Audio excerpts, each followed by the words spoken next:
Hello everybody. Just trying to figure out why the stream is not showing you the game. Ah, there we go. Good, hopefully you can see the game window now. So yeah, hey everyone, welcome to the 10th Sunday stream. I think by this point, yeah.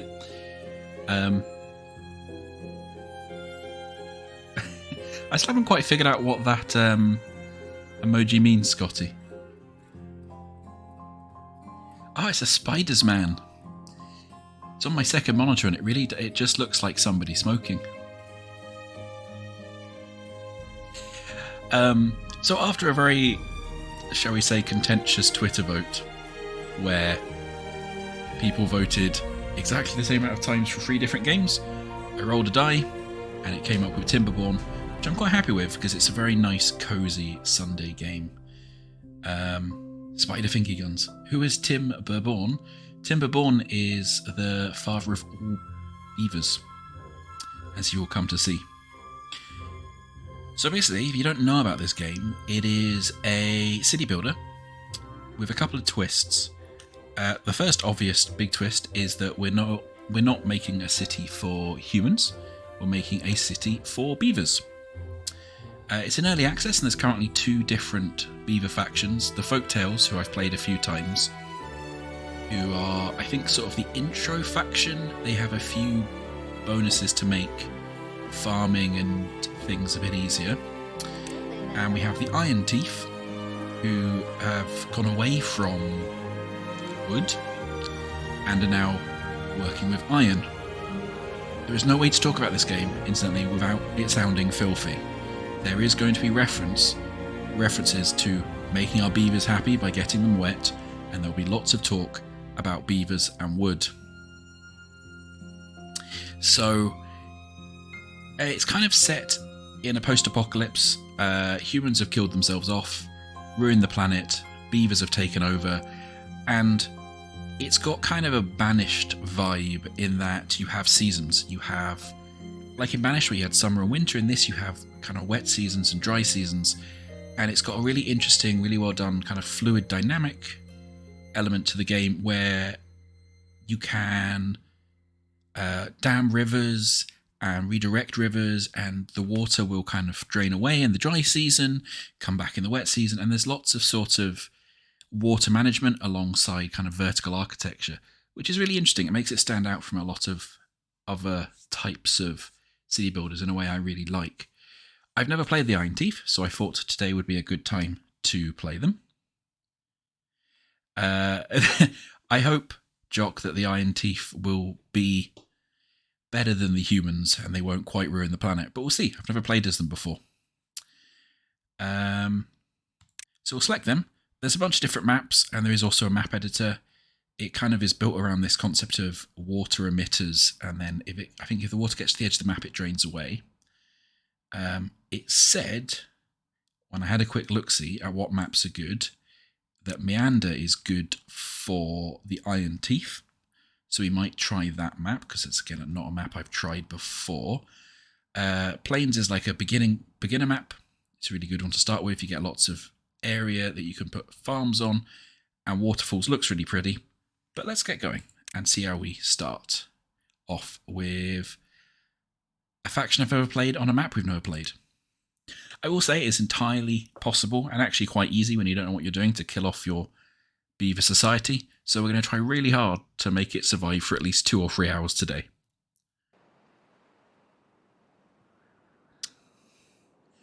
I feel like I'm going to regret asking this, but does anybody have a good name for our beaver settlement? Well, when we get going. Beavertown is a classic.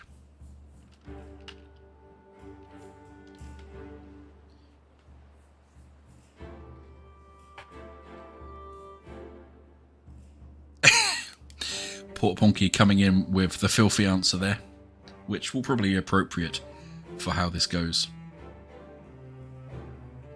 Well, I like Beaver Bridge. Let's do Beaver Bridge. That's got some nice alliteration in it.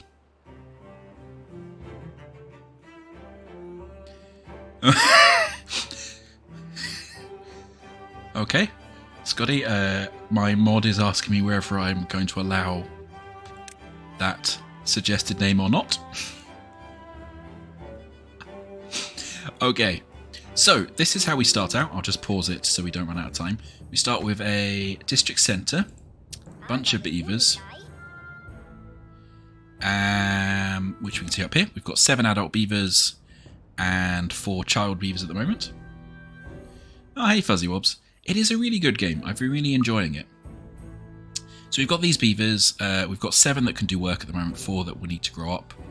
We've got 130 food, no water, no wood, and nothing else. But the other thing is, if I can remember which tab it is, all your beavers have needs.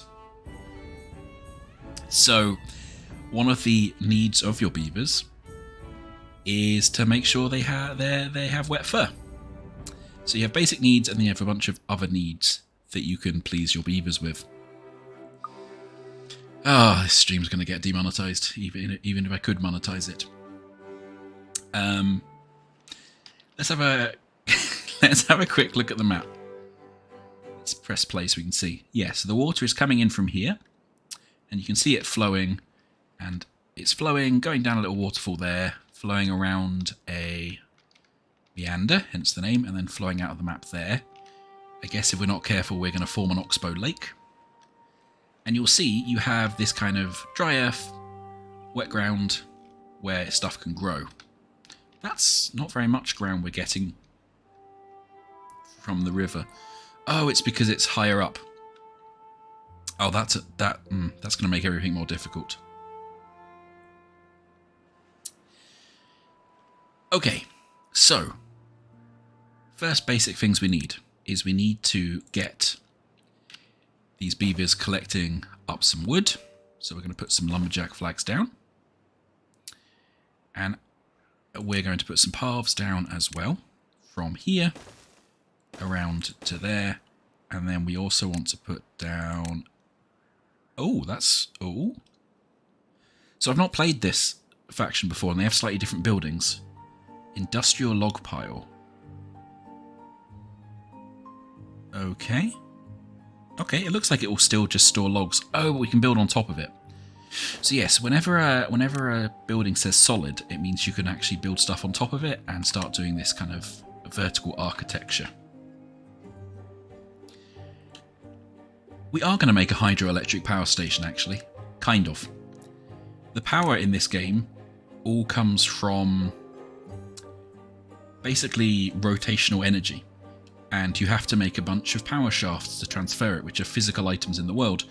And one of the good ways to get water to begin with is with a water wheel. Now, again, this faction has slightly different water wheels to what I'm used to. That's interesting. Oh yes, it's saying we've got nothing in range. That's because we have to tell them that they can cut these trees. And these are all dead, so we might as well just tell them they can grab all of these for now. Grab these ones as well. So they'll now go and start harvesting the wood.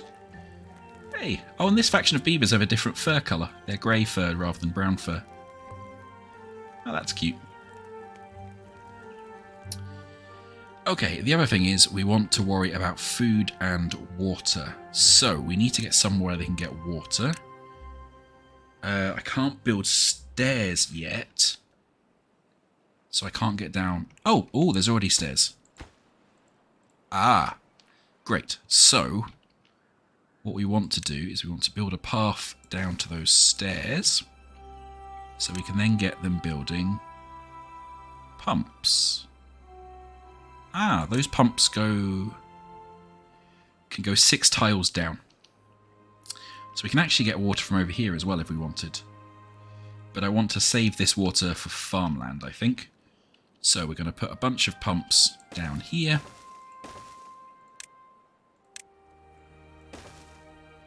And then we need to make sure there's a way of storing water.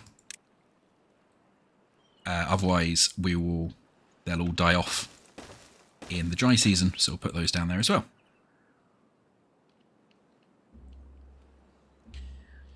Okay, so they'll get to going with building some of that. Obviously, the first thing we need is actually the logs.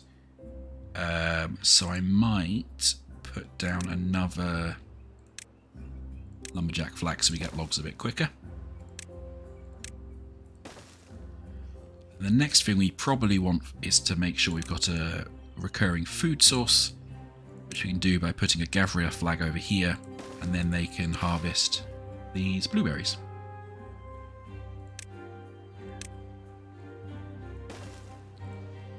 And what's quite nice about the game is there's every building or whatever comes with a little bit of flavour text, and they're all quite cute. What's better than a pile? A pile of piles. Yeah, so this is a new building for this civilization, which is fun. Yeah, the different types of food you can make from the farmhouse are things like carrots, because beavers like crunchy things. So we're going to say we want that built quickly, and we want one water tank built quickly as well.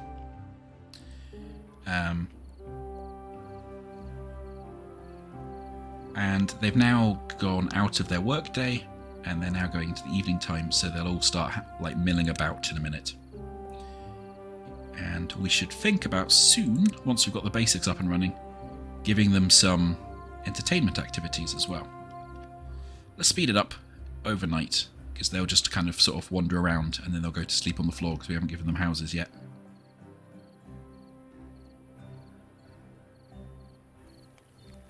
There you go. A bunch of sleepy beavers.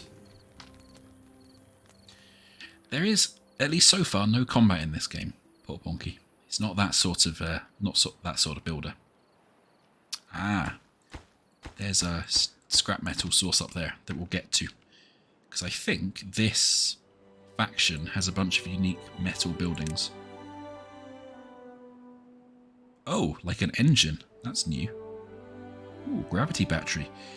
That was added in the latest update, I think, the gravity batteries. They're very cool.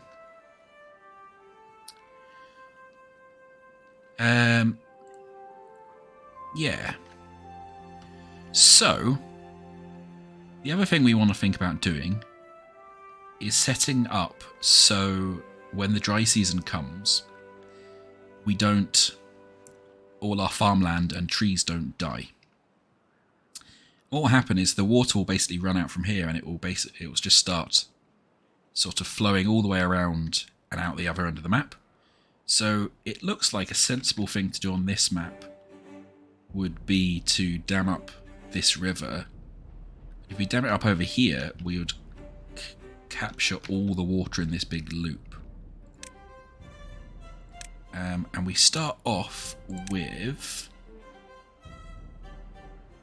start off with some things where we can do that? Ah, it's in this tab. So we start off with dams. What is that? Dirt excavator. Oh yes, they've added in a bunch of stuff that only mechanical golems can do now, which are new to this update that I've not played with. So it would make sense to build a dam across here, I think, but that will take a lot of wood. So how many? We need 1, 2, 3, 4, 5, 6, 7. I think would block it off enough.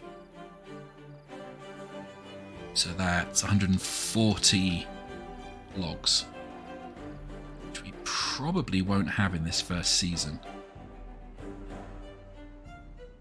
once we've built everything else. The other thing we want to think about is getting a forester, so we can... so flooding totally does happen, yes. If you dam stuff off incorrectly, the water will flood. So if here you can see this side is like 1 tile above the water and this is 2 tiles above. If I dammed it across at the 2 tile height, it would totally flood into this area and just completely flood this whole area. So you do have to be careful when you're doing the water stuff not to mess it up and flood your fields, which you can totally do, and I have done. Well, there we go. That has now got someone in there collecting water. All their buildings look slightly different as well to the other one. That's really cute. And we currently have 2 unemployed beavers. So To unlock these more advanced buildings, we need to get science. To get science, we need a science building. Oh, Number Cruncher's new as well. But it needs a lot of power. Yeah, that's my... I feel like it says 500 horsepower and it should really say 500 beaver power. But, you know, I'll forgive that one oversight.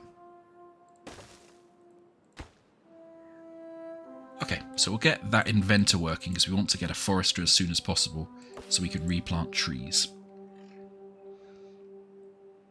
So then we have a stable source of trees. You know what, I have played this game before, so I'm going to put some dams in there straight away. And we'll put one final one in.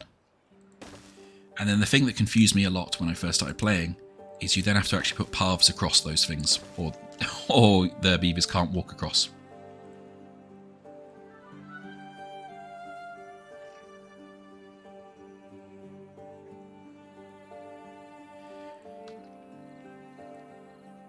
Okay. Although actually, as one of their new basic needs is wet fur, I wonder if I put a thing down. So, no. A jock. It won't flood your pumps because dams don't fill up the entire tile. If we zoom down, can you see they've got a little overspill a bit lower than the tile height? So dams basically make the water go to like 3/4 or so of the tile height. Although I've just noticed there's a waterfall here. Ah, bums. That means we can't just put a dam here and fill that whole loop because it means this bit will drain. They thought of that. That's unfortunate, and this is the bit we're going to be using for farming, so that's the bit we actually want to dam off. So... where's the demolish? I'll actually demolish that for now. And what we'll want to do is dam down here, although we can't dam down here yet because we don't have a step. And to get stairs, we need... to get stairs, we need planks. Okay. So this is going to be a bit of a faff before we can get to how I want to dam it.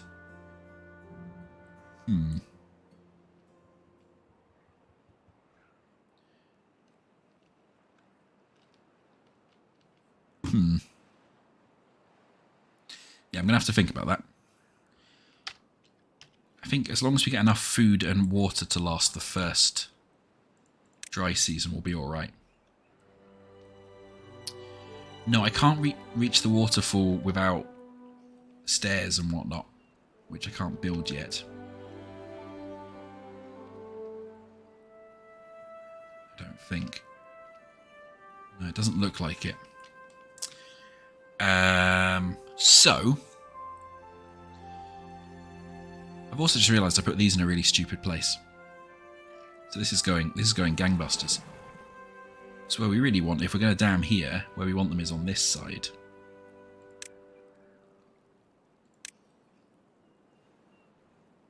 So they can still pump even when we've dammed. So let's see if we can just move those across in the short term. And we'll just delete a couple of those buildings.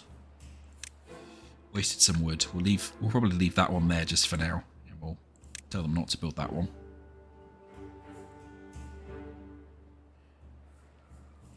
So, okay. Wood collection's going fine. I guess it's being stored in there, although we can't see it. Hey, look at them though. Such hard workers. I really like how they stand up on their back legs when they're carrying stuff.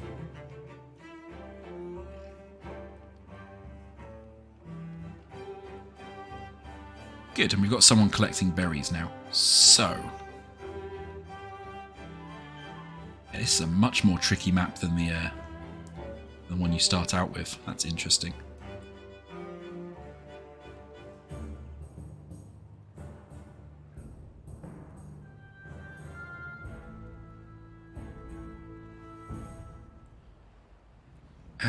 Farming. Do we have any... So the other faction, they have something that allows you to make like the land more farmable as well. Wait, what?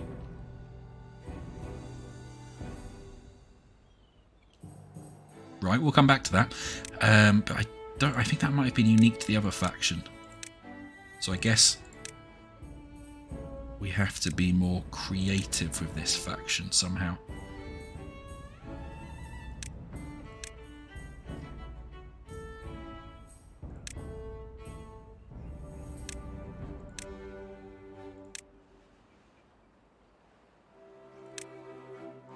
Yeah, okay. Okay, so the other faction, you build houses and the beavers will breed. This faction, they have specific breeding pods. Nutrients are bought by haulers, the unemployed, and workers after work.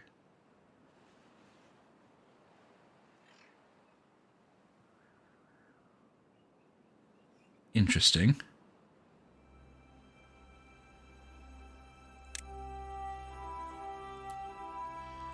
Where's the entrance to this building? Oh, it is on the ground floor. Okay, so it's relatively easy to build shelter for the beavers for this faction, which is nice. Yeah, I think we want to rush this because we want to get them inventing as soon as possible. So we can unlock stairs and things like that. So ideally, if we can get a stair down here and get them across here, this is a good bit of farmland. Oh, and some dandelions. And we can also dam it off and keep a bit of water over here to do our farming in. It's just the Highlands Rewilding Project. I'd like to think so. I think it would be nice if the Highlands were just full of happy critters building a little society.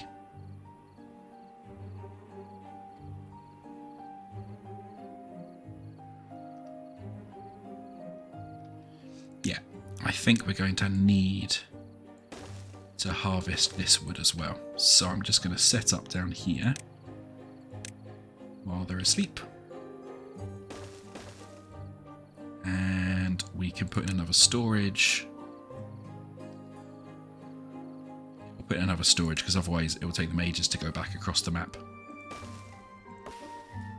These are pine trees, each of which will give 2 logs. Okay. So that's our inventor now built, and we've got somebody going there. Now we'll start getting science points up here. I think the 2 things we want early on are stairs, which are 70 science points, although they also require us to do power, which is a bit of a faff, and a forester, which is 60 planks and also requires us to do some power stuff. Okay, so we'll need to get some form of lumberjack up and running for both of those anyway. Last you heard, the beaver reintroduction had been successful and was going to be expanded.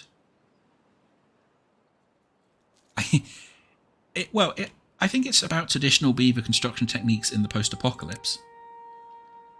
If that helps. Actually, what I'm going to do is I'm going to redo this path so it's out of the green area in case we want to build in that green area. Which we probably will, because that green land seems at a real premium, which means I'll also move this out of the way.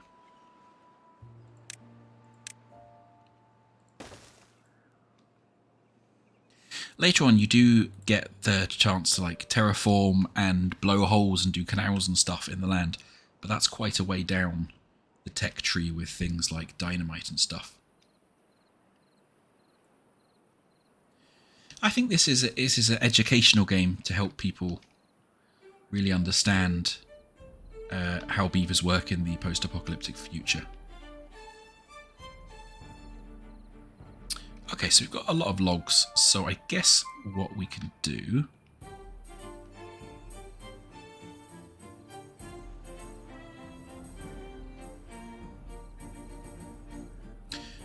Oh! Yes, we could do that. We could use down here to supply power.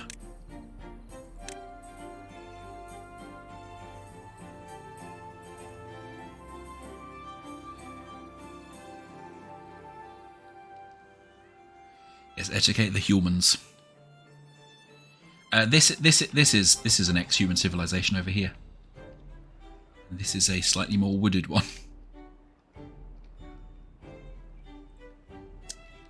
Yeah, okay, so assuming that the power is going to come up, we can make the power probably come up through here. Although, oh god, to make power go up, we also need to make gears. Oh, this map is so fiddly. Right. For now, let's assume that the power is going to come up through here. And if that's the case, what we can do is we can just put... We'll just put a lumber mill in here and we'll just use beaver power for the short term. Put a wheel in that a beaver will run in. And that will provide power. Needs quite a lot of logs to get going though. And none of these can see anything, any trees anymore, so we'll just pause all of them to free up... No, I want the thing, not the beaver, to free up the beavers to go work elsewhere. And I've forgotten to mark the trees for cutting, so we'll mark them.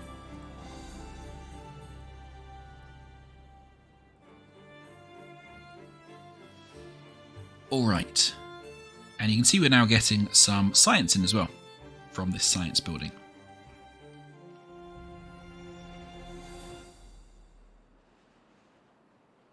What did I say we wanted? We wanted wooden stairs and we wanted foresters. I think probably we need the forester first to ensure we can get wood coming in.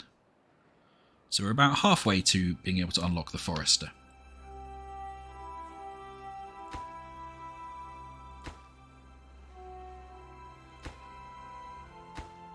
And they haven't bought any... Oh, they are. They did start bringing logs to here. That's fine. Just fast forward through the night time again.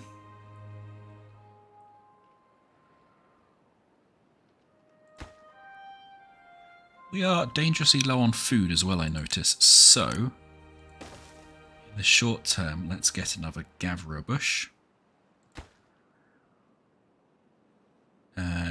Which is that one. And we might want to just stick a farmhouse down here and get some planting going. To do that, we put down the farmhouse, and then we can pick our crop. There's a few that can only grow in water. The easiest crop to get going with is carrots, so we'll start with that.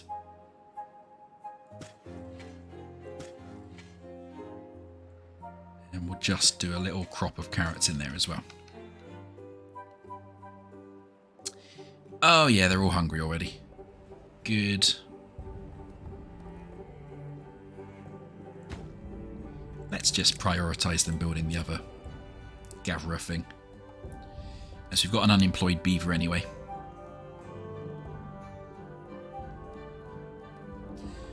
Okay, so we've got a bunch of water, which is great. I'm going to just put some more storage down while we can. And we'll get this farmhouse built. Yeah, we'll probably make that the next priority. We'll get the farmhouse built, and then the carrots will die in the dry season unless we can dam this river some before then. But we'll just have to see how we go. Looks like once we get stairs, damming it down here somewhere, so we've got to... Because the water does evaporate, and if you're pumping it, it does get pulled out. So you kind of want to dam it as far down as possible to get a nice, like, large kind of body of water stored, if you can. Okay, great. So that's our farmhouse up and running.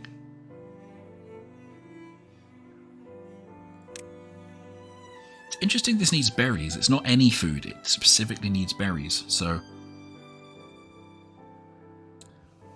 down on the other side near the waterfall. I mean, that's good too. It's just that's going to be really, really faffy to get to in the short term. And the longer the kind of path that it takes them, the longer it takes to build, because they have to specifically do all of that. And I can't mine or terraform yet. It is not Dwerg Saga, unfortunately. Oh. Yes, I haven't put down a path for them to get into there.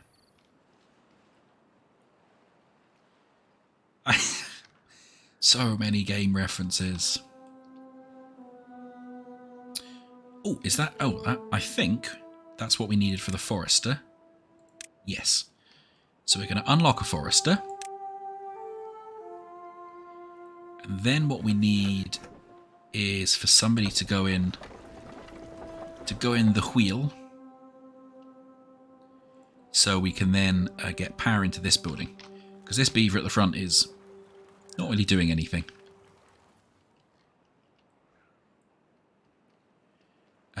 Who can we pause? Probably one of the gatherers, because there's nothing to gather right now. Oh, cool, and there's nobody in the farmhouse either, so... No, we want more people in the farmhouse, because we really need you to plant some crops pretty quickly.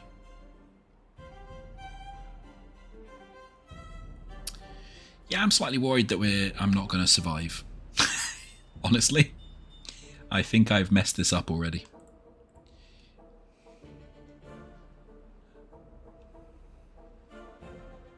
Oh well. Yeah, that's hungry beavers already. Are there other... Yeah, down there, which I can't get to yet. Yeah, and they have a well-being of -1. Yeah, that seems fair. So these will take like 4 days to grow as well. Hmm.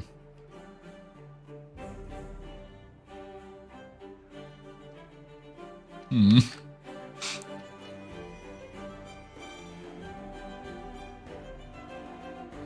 I know I'm playing at high speed because there's nothing else for me really to do right now. Alright, take care, VFig. Because there's no other way for me to obviously get food. I didn't start farming earlier because I'm an idiot. So if this does all go to pot, we will restart it and in the same map and I'll just get farming down quicker. Yeah, I think this is about to all go to pot. As that's a lot of... Yeah, it's a lot of hungry beavers. But we'll see. We'll see if we get the food back in time.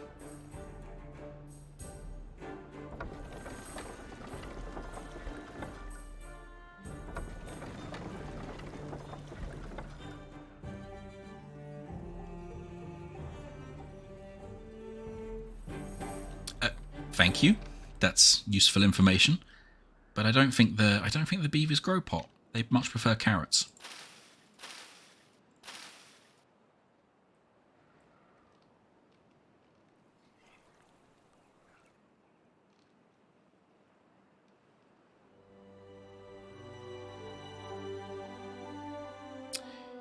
Yeah. Yeah, this isn't going well. Ah.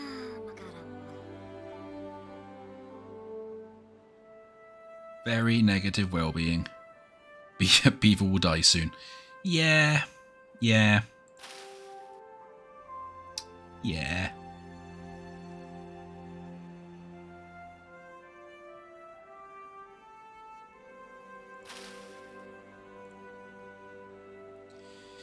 Still 2 more days before we get our food. So, yeah. Before the beavers all die...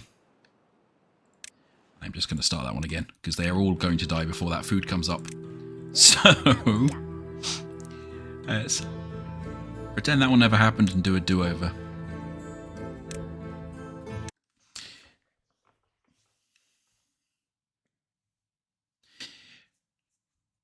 No, you see, if you quit it before they all die, technically they don't all die. They're just forever in a limbo between life and death.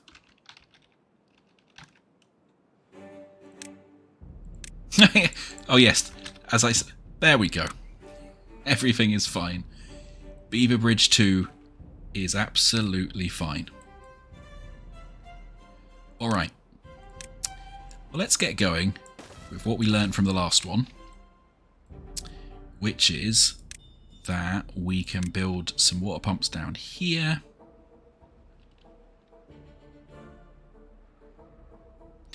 If you buy the game, you can choose to let them all die if that's what you want. As for this bunch of beavers, it's the limbo. Alright, and then we'll set up some water pumps down there, which actually looks nicer anyway. And then we will get them lumberjacking some wood up here. Oh, no, that one's the wrong way around.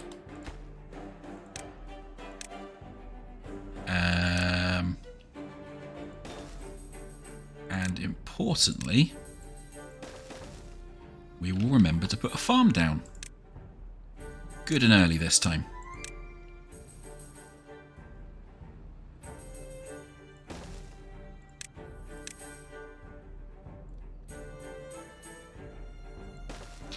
I refuse to confirm or deny whether I killed them all.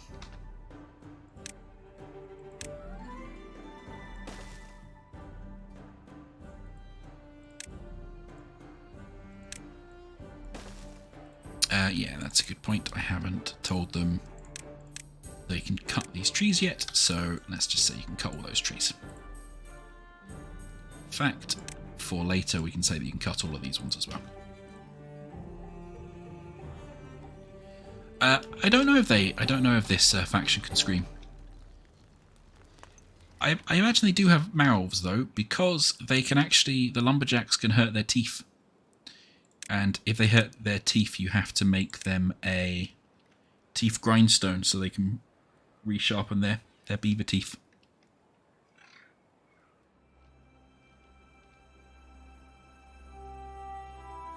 In fact, as we don't have very much plantable land, it might make more sense to put that up there. And then we can plant carrots down like that.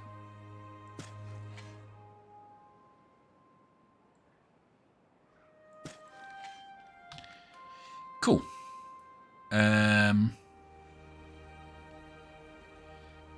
So let's just fast forward and get back to having some sense of a place again. So one of our pumps is nearly done. I'm probably going to tell them once that pump is done to prioritise the farm building this time, after what happened last time.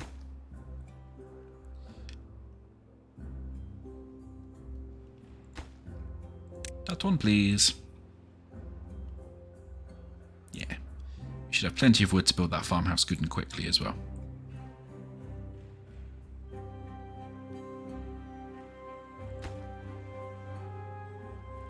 And we've got full berries, which will keep us going for a little bit.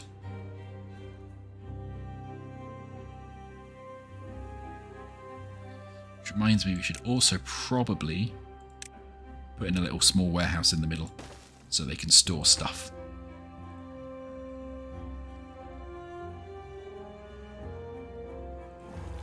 Because each building has a limited storage capacity, and they'll just stop working when they fill their capacity. So you want kind of storage locations that hauler beavers can take stuff to.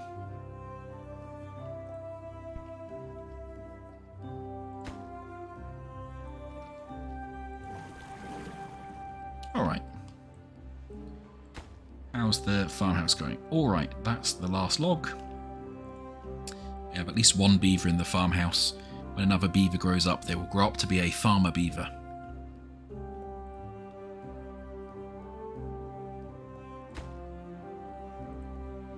Yeah, you don't really know how long until the next dry cycle. But as the game goes on, you get kind of longer, drier periods and shorter gaps between them. And if you put it on hard, then the dry seasons can last up to 30 days, which is not fun. Not fun at all. Okay. We also want to get the inventor in. And we want one of these done. That one's nearly done. We'll get that one done next. Probably just pause that one.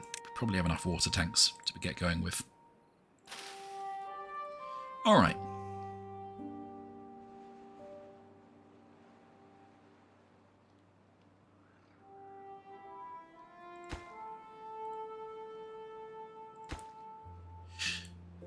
Yeah. The food dwindled a lot quicker than I was expecting. Which is on me.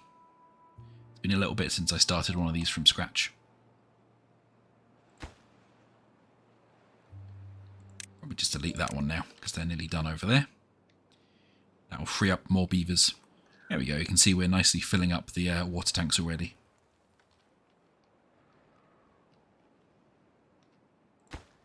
And yeah, we'll save that thing next. So we can get some inventing going, because we will still need a forester pretty sharpish to get us a secure source of wood.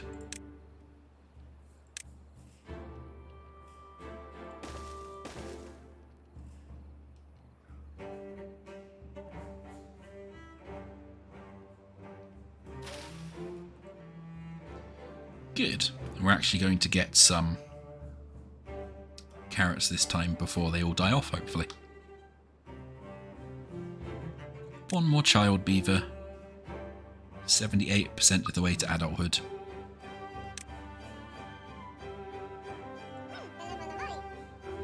I think they start work when they're 6 or 7. The beavers do send their young to work pretty early.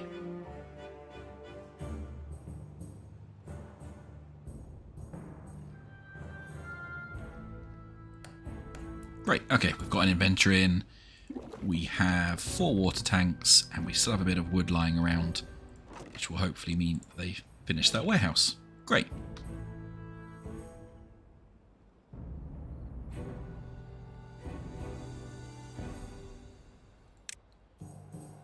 Yeah, they're a bit unhappy, obviously, because they don't have shelter, so we'll sort that out in a second as well.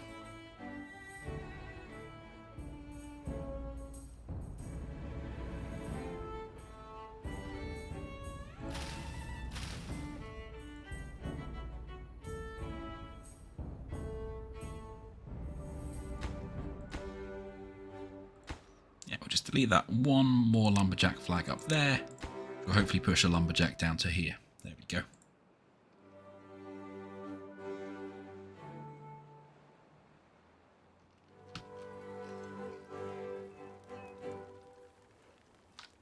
Lazy, lazy beaver just waiting for the carrots. I'm pretty sure there's lots of micromanaging you can do of moving people away from the farmhouse when there's nothing to do and things like that, but I've never quite been bothered with micromanaging it that in depth.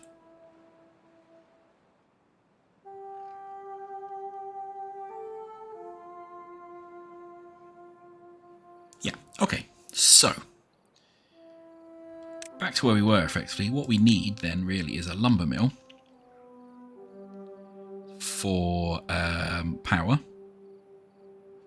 or for logs, so we can do more interesting stuff with power, I should say.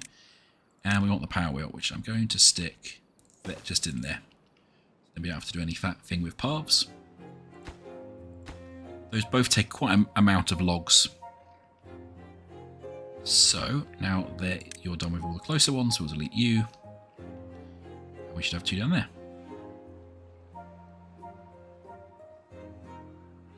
Oh, well, so when we're at points like this, I always play this at least double speed. And then I tend to play at 4 times speed when there's just lots of stuff to be built. Because there's not much to do when you're just waiting. But we are harvesting carrots now. See them all popping up.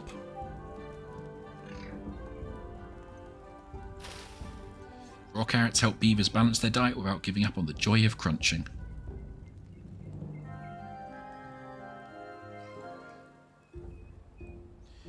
And once, if you get the kind of the size of the plot about right, they'll kind of sweep across it and take the right amount of time to kind of sweep across it and replant.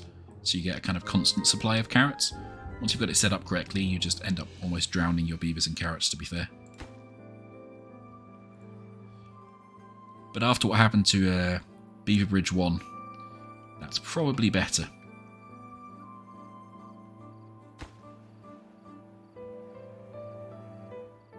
Oh, there's one of the builders. Thank you, buddy.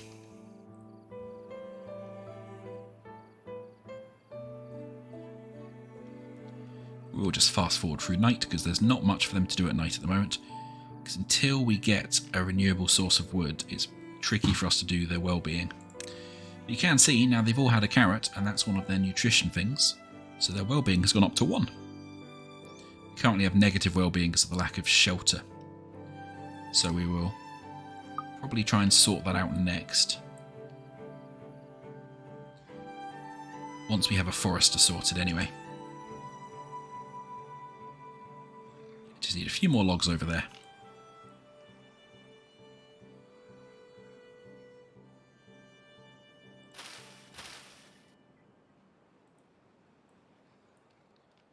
We want to try and stockpile as many carrots as possible before the dry season because this is going to die off.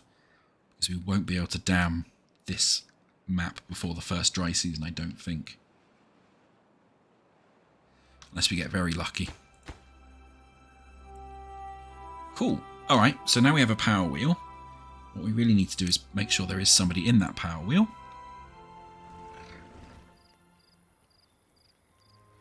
You can see this is connected straight into our building, so we don't have to worry about power transfer, which happens on this tab. That engine is interesting. I like the sound of that.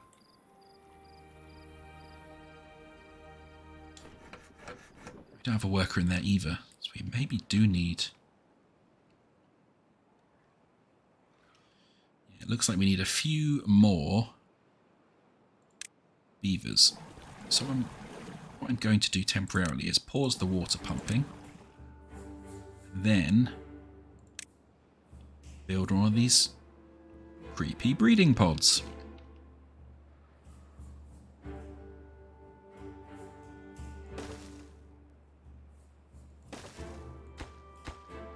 Just put 2 down because I have absolutely no idea how they work. Yeah, this faction are a lot less cozy than the other faction, to be fair.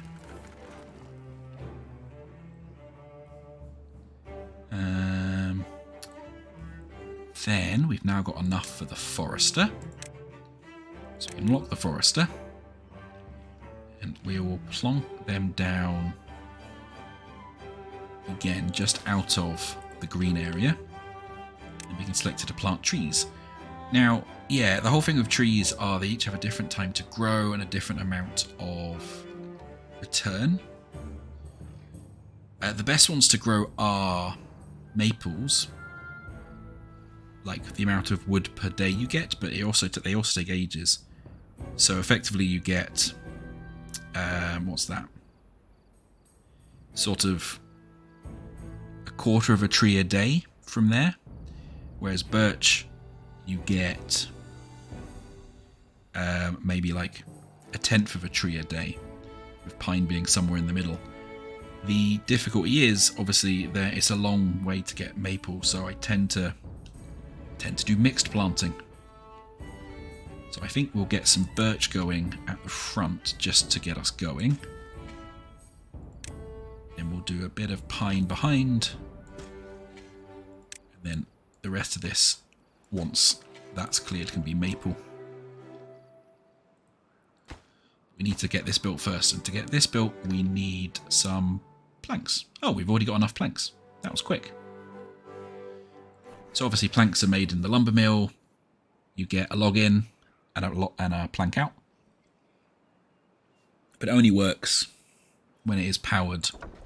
At this point we are powering it with one beaver in a wheel. Oh, there's our pods.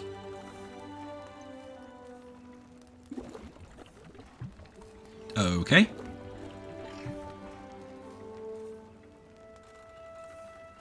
Kits are our future. We need 12 more by next month.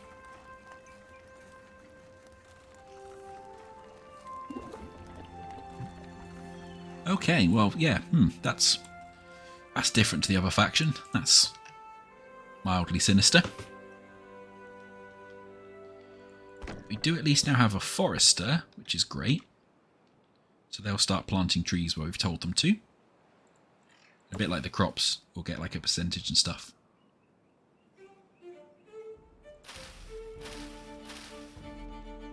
And we've got a bunch of carrots. Stuff is going into our warehouse. Okay, this is a bit more stable than we were last time. We do have no free beavers, which is always a problem. Next thing we probably want is the stairs, which is at 70 science. So that will let us get down here. Actually, that reminds me. I should make sure there's a path for us to get down here to dam it off.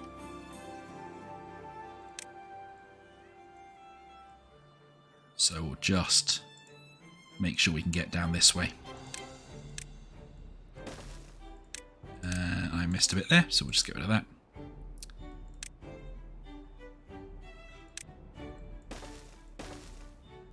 There we go. Good enough for now. What's with all the paths? Beavers like walking on paths, what can I say? There is a limited distance your district centre can serve as well. So they kind of will fade out and get more and more red. So if you want to expand sort of to further afield, so this is quite a small map, but I guess if you wanted to expand over to this area, you probably need to make another district centre. You can have multiple working districts at the same time and transfer goods between them, but that's quite late game. I doubt we'll get to that today. I just want to get some. I want to get some rivers dammed.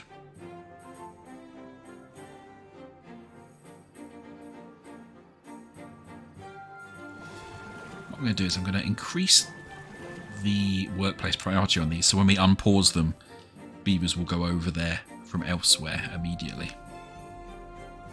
So you can probably be paused because there's no more berries for the now.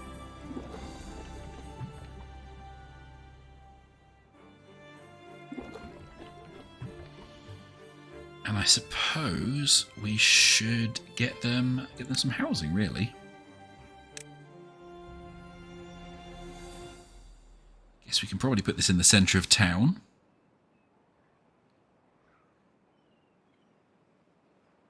It's 40 logs and it'll store... I was about to say store 10 beavers. So we've got 11 beavers, but that'll be a good start if nothing else. What we can do as well is we don't need any more logs for the minute, so we'll just pause this and the power wheel. Probably is now we've got some spare beavers, we'll put the water pumps back on. And we'll get that water tank being built as a priority.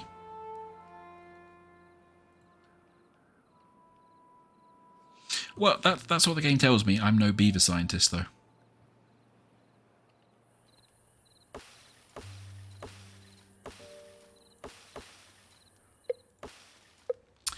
Uh-oh. We are going to have a dry spell in 3 days. So, yep, we really, really want to store as much water as possible before then.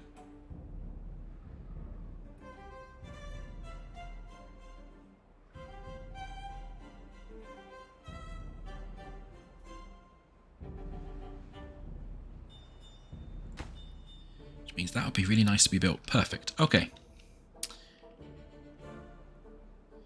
Also means these are likely all going to die, but I don't know how long the trees survive without water. Hopefully the first one will be quite a dry spell, so we should be able to survive through it. But obviously the more we can store before then, the better. Hey, they have a barracks now. Ooh, they have fancy lights. Because they now have shelter, we no longer get the negative detriment from most of them. Because they've got shelter, so we've now gone up to a average well-being of 4. We'll see if that survives through the dry season, though. I have my doubts.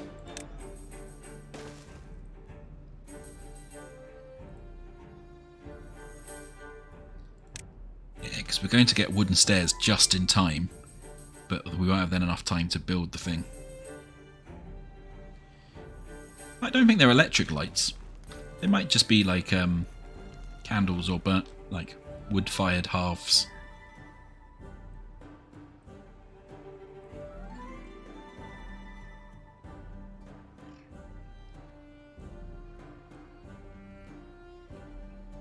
Yeah, I am.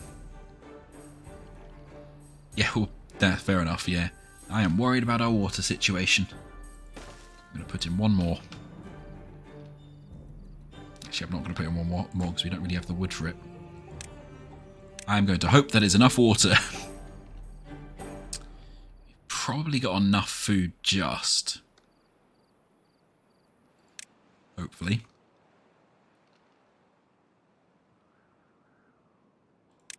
There we go. We can unlock the stairs. Then we can put the stairs down here. Carry this path on. It's 1, 2, 3, 4, 5, 6 across there. 1, 2, 3, 4, 5, 6, 7 across there. 1, 2, 3, 4, 5, 6, 7 there as well.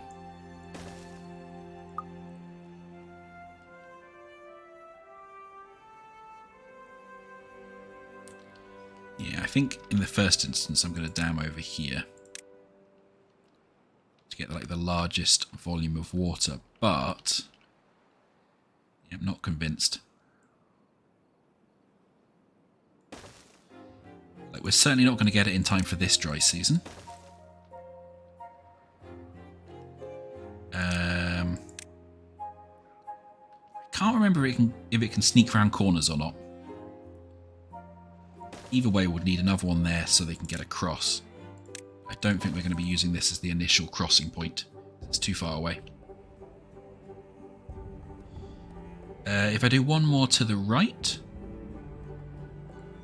well, we'd still have that would still be, it would be the same as where I've done there, because we'd have to go 1, 2, 3, 4, 5, 6, 7, 8. But I guess if you're saying one more to the right to get more material, like more water, that's not a bad shout. Yeah, it's a fair point. One thing we can unlock that's really useful is a little water, like a water gauge, which gives you the depth and how much it's flowing. Okay, but now we are about to crash into dry season. You'll see the fluid dynamics working. So as the sun comes up, this water emitter will stop water emitting. And we will see the problem.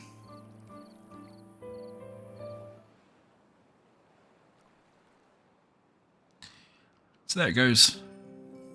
The water will now all drain away. And all of these will die. Okay, so I'm just going to pause briefly. So our trees will take a long time to die, so they'll survive our drought because it's only a 2-day drought. I don't think our crops are going to quite survive, but that's fine. We can replant them. I was mostly worried about our trees. And while I'm here, let's just get the forester to plant in those gaps as well. You can see that the water will now trickle away around our meander. So we might as well stop the water pumpers because they won't be able to pump. Thankfully we've got full water butts and then it will flow off. So like that's the really basics of the water mechanics, but what's really fun and interesting, I think, is when you start getting into stuff with power and water wheels. The amount of power you get out of water wheel is directly relevant to the flow rate of the water. So if you kind of put it at the wrong place, if you put it at the outside of a corner, for example, you get much less power. If you put it at the edge of a river, you get much less power because it flows faster through the middle. But alternatively, what you can do is you can actually dam like across the water a little bit and then put in kind of dams so you narrow the water down at a certain point. And then if you narrow the water down just for that certain point and put a water wheel in there, you get way more power because you're using fluid dynamics to increase the flow rate. When I first figured that out, I suddenly that was when I suddenly got really excited about the game. I was like, ooh, okay. I get what this game's about now.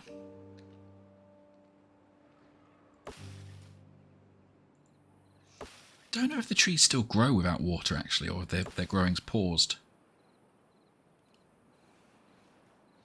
I'd assume their growing pauses when they've got no water. Okay, one more day to survive. Yeah, we've got plenty of water and enough food to do that, I suspect. We have enough planks as well, so what I might do... Talking about the power... but I need gears as well to do the upwards power. Alright.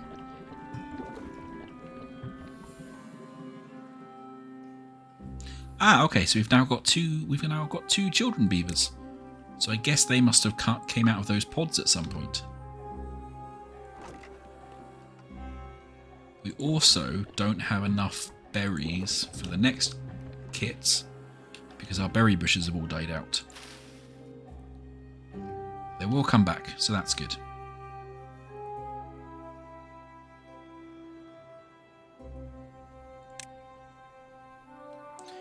Yes, the levee's the next thing we want, because the levee, it does fill up a tile right to the top, which means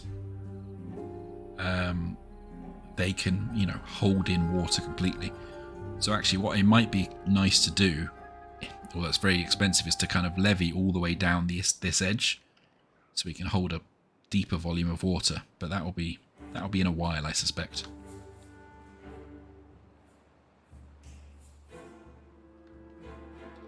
What I might do is I might levee so we get a quicker way across. Oh, here comes the water.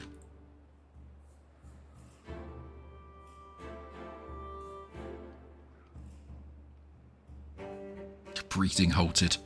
Creepy, creepy message game. But I really like how you can, as it goes along, you kind of see everything springing back to life. It kind of flows over the waterfalls and whatnot. It makes a really nice kind of flow to the game, without the pun intended. Because this meander, it takes a whole day for it to go, like, fill back up. Okay, let's get you and you back running. Our trees are now starting to grow again.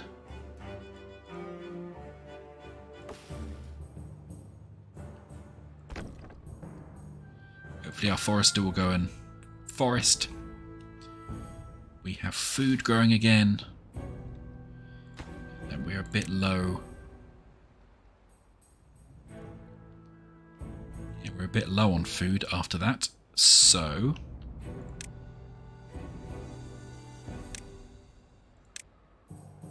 get some more carrots in.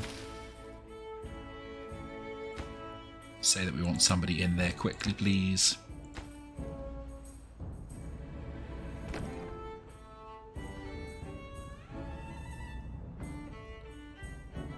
Actually, the one I don't want at the moment is the inventor, because I think we've got what we need from them, because we've got the stairs. What I think would be a sensible idea... oh, we don't have the platform yet. But so what would be a sensible idea is to try and get across here, because there's more growing space and more berries over here. Which we definitely want. I think we're going to be a bit scuppered until we get the trees. Let's put some more birch in there.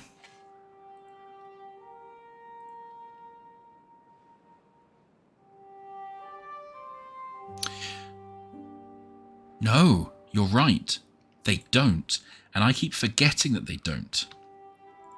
So, actually, what we can do, put a dam there. And then we can do that and that. That. In fact, this is a trick I heard about.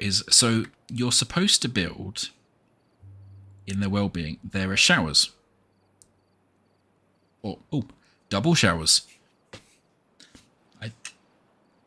Interesting. Last time I played it was only a single shower. Anyway, and the showers will draw the water up and let them get wet fur. But actually, if you put a path through the water, then that will also get your beavers happy and wet as well. Which means you can kind of shortcut the showers a little bit. Yeah, we're going to get carrots just in time, I think, by the look of it.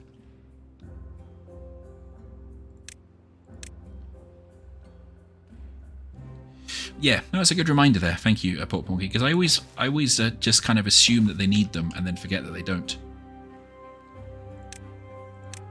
Because they are not squishy humans. There are blueberries over the river, yes. Which is that some form of euphemism? There are always blueberries on the other side of the river.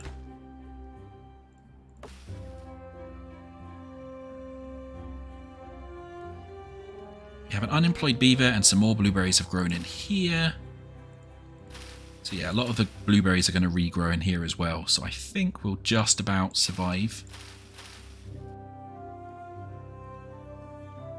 Though I tell you what, I'm going to put another panicked gathering flag over here. And get that high prioritized. As we have an unemployed beaver.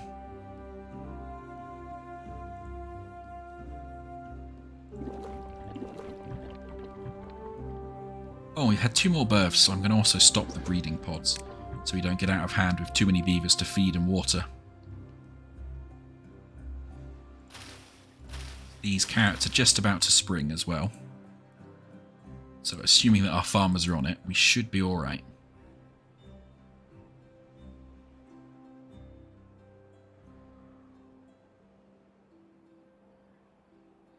All the carrots they're bringing in are immediately being eaten by hungry beavers, which makes sense. I think we're probably just going to weather that.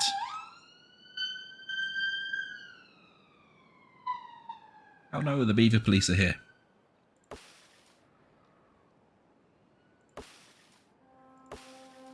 Okay, and some of our trees are just starting to grow as well, which will give us a little bit of wood to get going with our damming project, which we really want done by next dry season. But I like the fact that they decided they wanted to do a game all about fluid dynamics and damming rivers and stuff, and they were like, oh, well, obviously we should have beavers, because it makes sense for them to be beavers, right?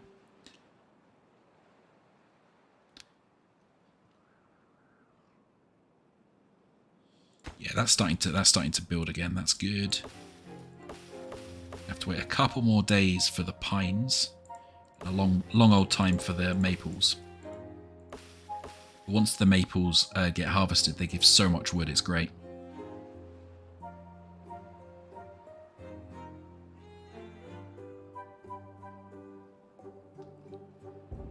So that's all full, that's good. Not that I'm going to blackmail you, beavers, but, you know, you don't get a second house until we get our dam finished. So, you know, make of that what you will.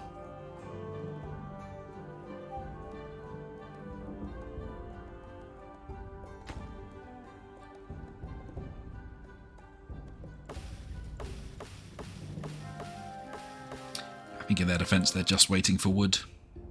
Foir, foir.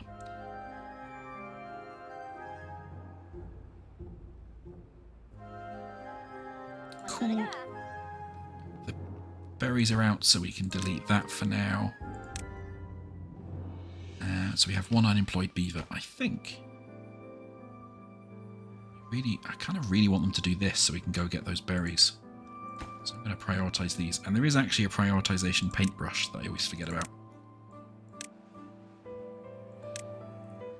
That will mean we probably need a few more planks, which we don't have.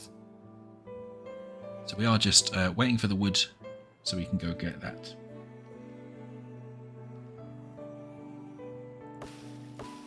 When these pines come in, we'll get a decent amount of wood from that.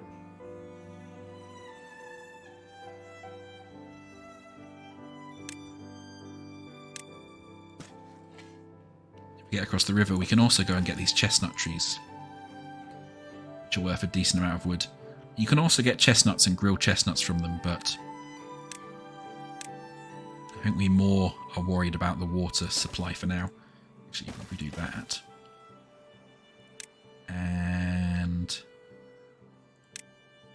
say that you can cut down these trees and put in a lumberjack flag or two down here. Be another source of wood.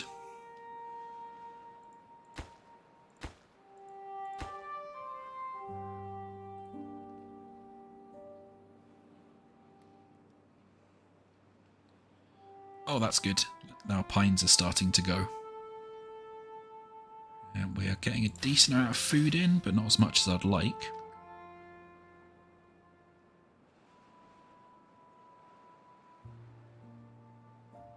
Oh, we've just had, I think, our first death of old age as well. Poor Kia. Never got to see us building happy things for them to enjoy. To be fair, I should probably think about building some of those. But again, I don't really have the wood.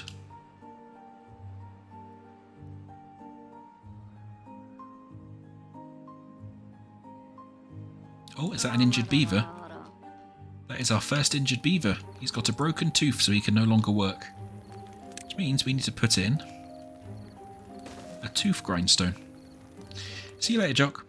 Thanks for joining. Probably want that pretty quickly, because otherwise he can't do any work.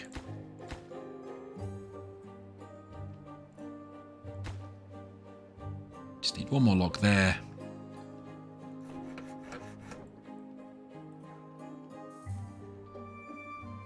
Want to get some planks so we can get the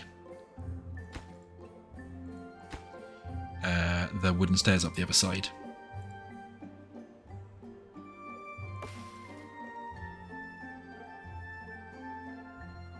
Oh wait, he's still trying to work, so yeah, we best get this. Good, that is being built quickly. Then we'll see him come along and sharpen his teeth. Oh, that's a different grind wheel to the other clan again. It's kind of terrifying, but you know, that's one way to sort out your teeth for chopping down trees, I suppose.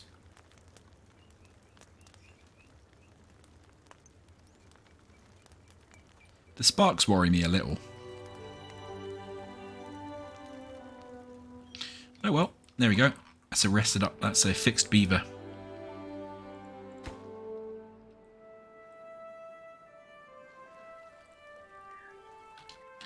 There you go, you can see them swimming across here.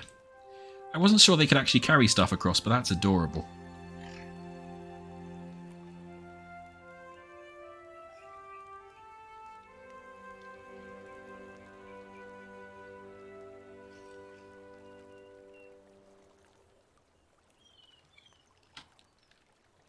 Hey, there we go. So now we have the route across.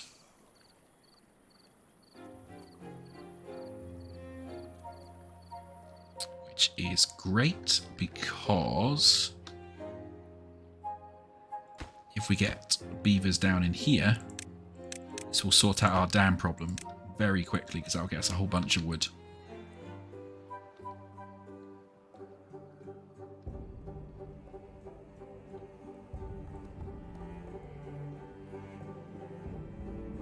A little worried we're due for another dry season.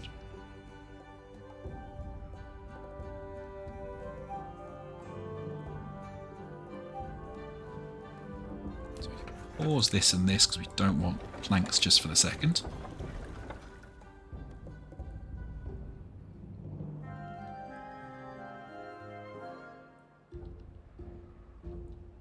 Get them over here.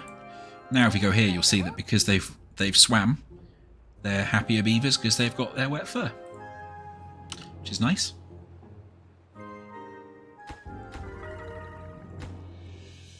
Because we've had a bunch of them go through the water, our well-being's gone up.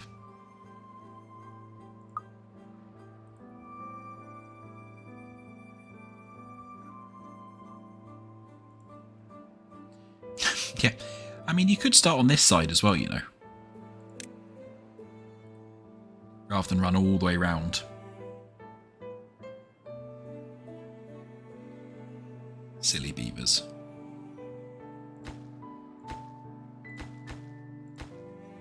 If we just tell them to start on this side, probably run a lot quicker.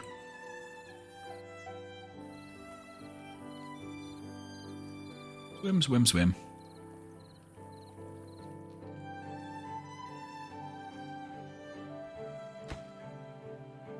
All right. So I think we're very close to being a bit sustainable. You can see this is what I was meaning about the fluid dynamics. You can now see that if we were to put kind of water wheels here, we'd get much faster flow because it does actually calculate. I mean, obviously it's simplified, but it does calculate flow rates and things in a really nice way, and it's quite visible from how the textures work. So I really like that. When it starts flowing back in as well, you suddenly get this huge burst of power as the new water comes in and flows through your water wheels too.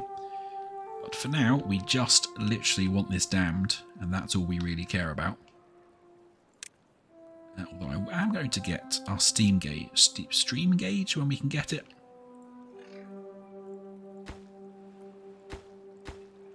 Again, do this side first.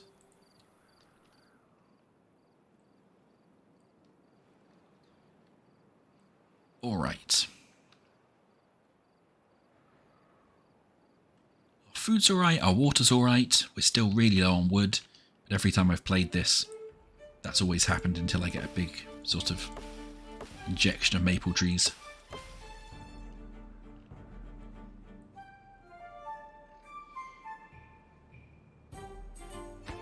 And I think we're very, very close to having this dam completed. Also, while we're here, can I tell them to go and destroy these?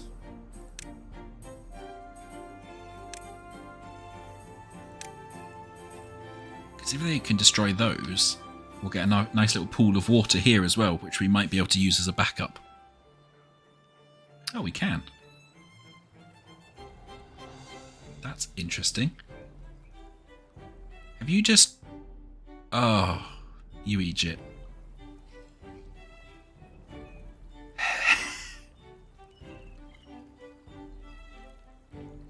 You absolute muppet. Right, well that beaver's just got itself stuck. So... it's the easiest way to get them back. That's going to cost a lot of wood. I think stairs are cheaper.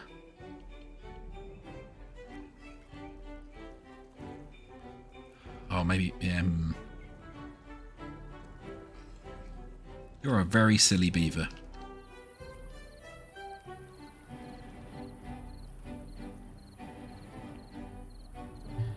Right, I'll tell you what. I'll maybe put a dam in here.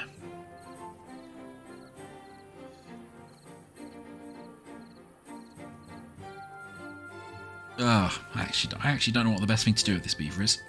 So you're going to starve if I leave you over there, aren't you?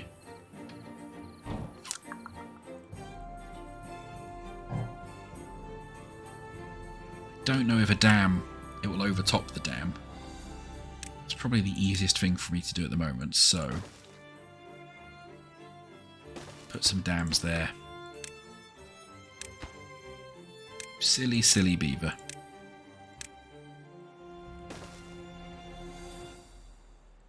cancel demolishing that one for now. Oh, are you hungry when you ruined yourself on the other side? Ah. Right, you need to both be done quickly. We got that dam in just in time because that is the next dry season coming.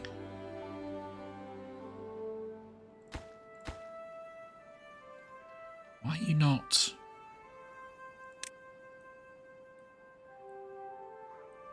Oh, right, because you've got enough. So why are you not taking logs from here? Why are you going all the way over there? How many people do we have? Okay, so what we could do with is if we pause that, we'll have more people then being builders, because any left over go into your district centre, which by default work as kind of builders and haulers to start off with. Okay, now they're being sensible and taking the wood from closer by.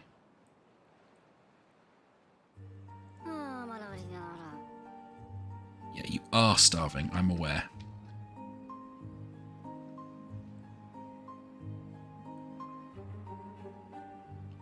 You can survive just a little bit longer. You'll be able to get to you.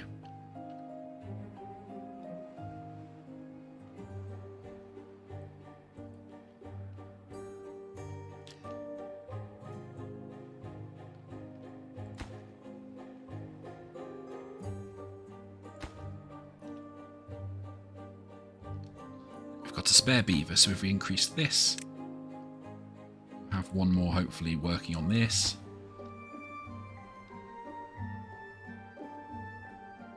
I mean, you just went an incredibly long-winded route, silly beaver.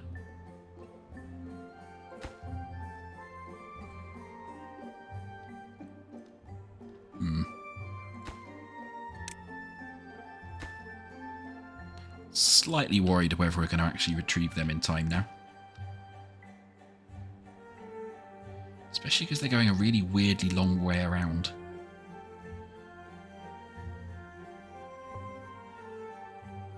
No, finish the building.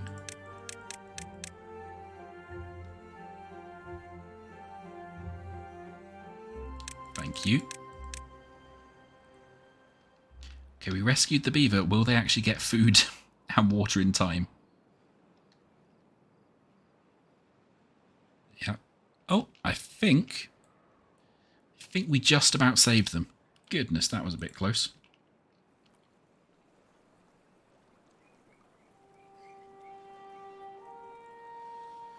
Get them to demolish that last bit, and then we can figure out what to do over there later. But hopefully they won't at least strand themselves now.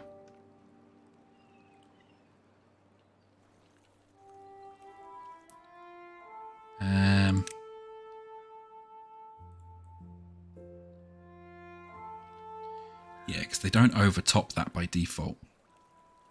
So you want to leave that open for now so it can replenish when the water comes back.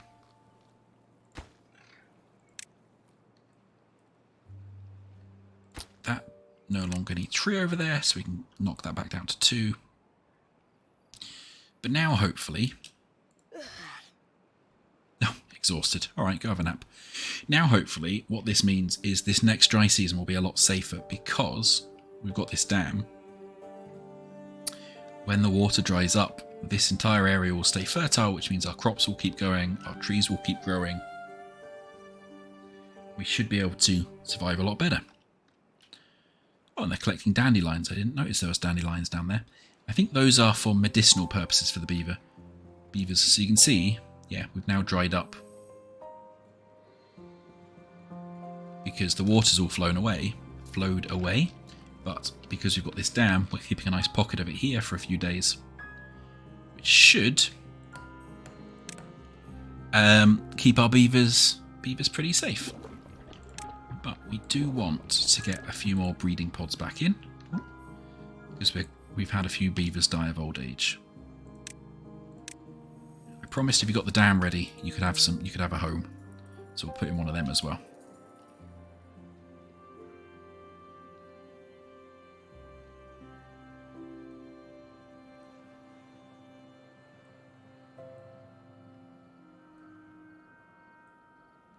Alright. So this should be plenty of water to last a 3-day drought. We don't need the pumpers anymore. So there's obviously nothing to pump over there for now. But the next thing to do would probably be to dam over here as well. So then we have a kind of continuous water supply on that side too.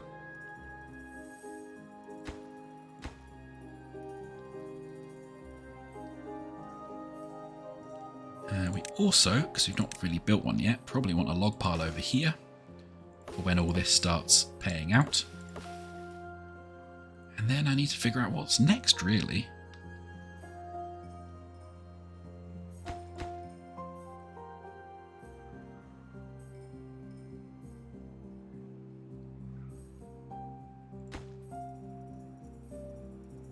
Yeah, because we've got plenty of food now, which is good. We're going to have lots of wood soon. Got enough water, I think, to survive the drought. We have a little sneaky look. Yeah, I mean, it won't survive a very long drought. It'll keep us going for a little bit.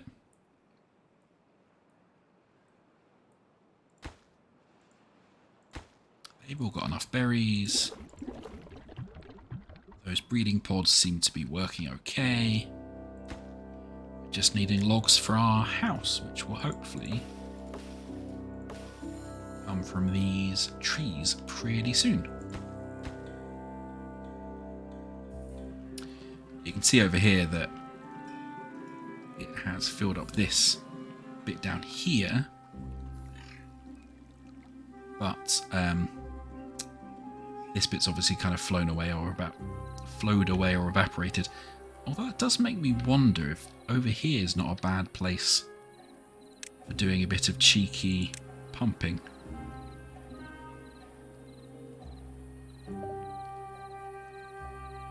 Yeah, so we can get one in there. And put a platform down. We could get one on there as well. I guess a bit of additional cheeky water. It's no bad thing.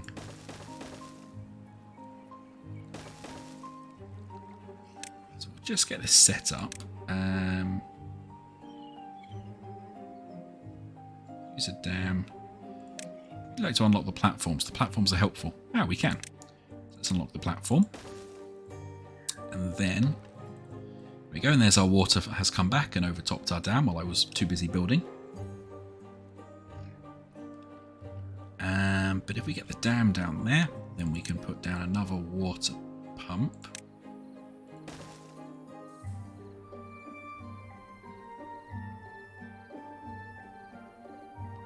Where will be the next best place for one? Probably there, but that would need a bunch of platforms, so we'll just stick with the two. We'll have some new kits soon as well, which will help in the future. We're a bit low on workers at the moment.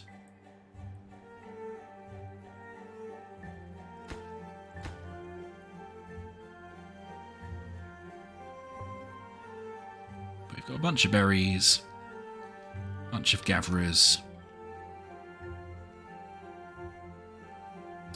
Yeah, we can pause one of those for now.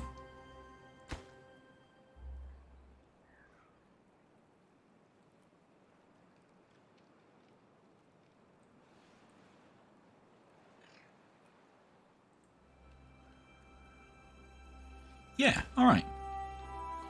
I think we are over the worst. We're over the worst just for now. Just waiting for all this wood to come in. Then we can start building some things to make the beavers happy. Because there are a couple of nice things we can build, like campfires and rooftop terraces. We can unlock some other things that are quite useful. Like the Lido is really fun. That's one of my favourite things. That's a bit tricky to get. I've never really got to the mud baths or the carousels because they need steel and dirt, I think. But for now, this is looking like a beaver colony that's sort of okay. It says we need to get the water pumpers back on.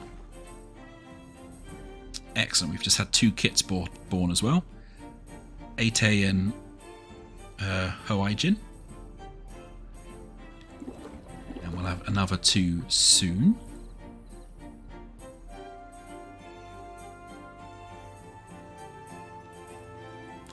And our food situation is looking absolutely fine at the moment. Although that's another thing to work on, is to make kind of more interesting food for them. But we'll do social life first, because that's a bit easier to do in the early game. Yeah, and soon they will all have a house as well. Which has taken a lot longer on this map than it normally does, because this is definitely a trickier map.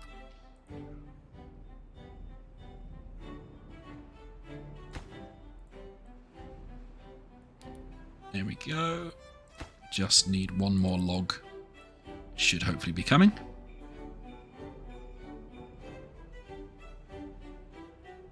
Hey, excellent. Cool, so we now have enough housing for them. One thing that we can do is, it looks like we'll need a bit more storage. And what I'm going to do is I'm going to do this because these buildings are really good buildings for rooftop terraces. I've just realised if I do it like that, it won't work. So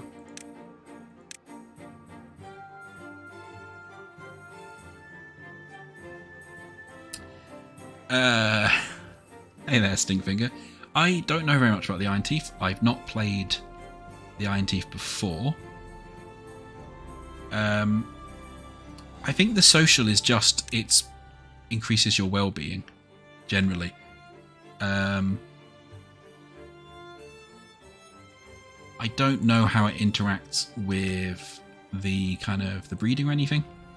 I didn't even know that the social helped with the folktales, to be fair. But you know, I just quite want to make the beavers have a nice little bit of time, because they've had a bit of a rough time of it. They've had a bit of a rough time of it so far. Just notice, let me drag that down just a smidge and then we can see the top stuff a bit better. There we go.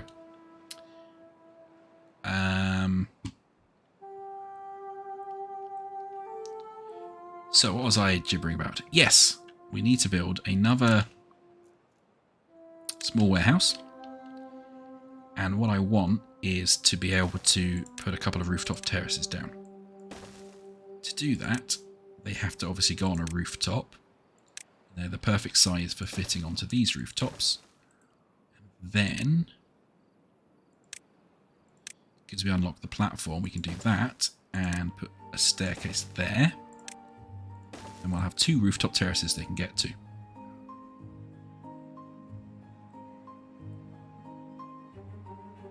What are you watting at me, Port Ponky?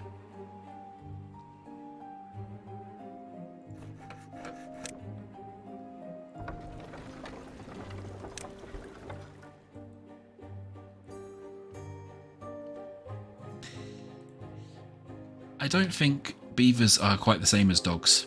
Seals are the dogs of the sea.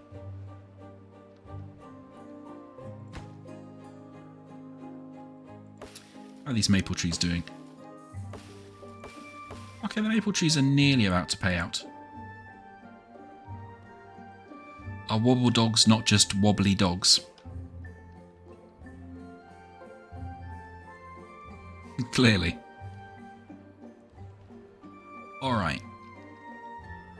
It would be quite nice as well to think about getting power somehow. Power on this map is a complete arseache, because we need the high power shaft to go up. And to get power to where we'd need it, we'd need to either go from down here, which means we need to go up twice, or from down here, which means we need to go up twice. And for that we need gears.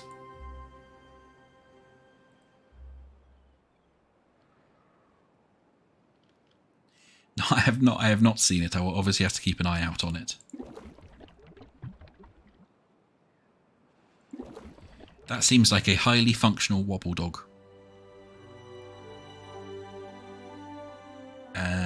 Where's the next thing? So the next thing we need is gears. To unlock a gear workshop, we need 100 science.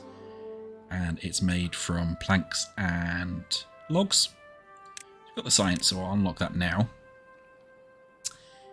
And buildings transfer power between themselves, so we can just stick that next to the other one. It'll be a bit before we get that, because again, we're still really stuck with wood. I tell you what, I do not like daddy long legs. I am not a fan of the daddy long leg. So I would not have been a fan of a wobble dog that looked like a daddy long legs. Okay, we've had 2 new beavers born. Oyana and Kelraz, which is great. And our previous 2 kits are nearly grown up as well. So we're just going to keep letting them grow some new kits, because we had a lot of beavers die of old age, and I suspect that's going to continue. In fact, I suspect that's going to continue enough that I'm going to put in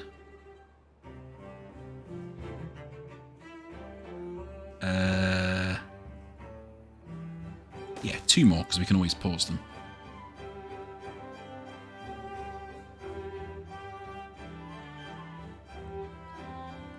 Trying to breed them so their legs were also really long. So like a wobble dog on stilts sort of vibe.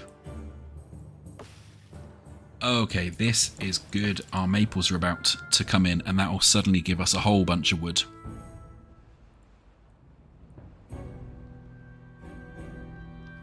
Which is very good. We don't, however, this will not provide enough power for both buildings. So we maybe will need to make another power wheel for now, which can fit there. Then we need to put, like, hook that up, and hooking that up is all done with power shafts. So we do that, and then that will then transfer that wheel's power into this building, and it will share it with that building. The gear workshop needs a lot of power, so we need both of those to just even slightly power the gear workshop.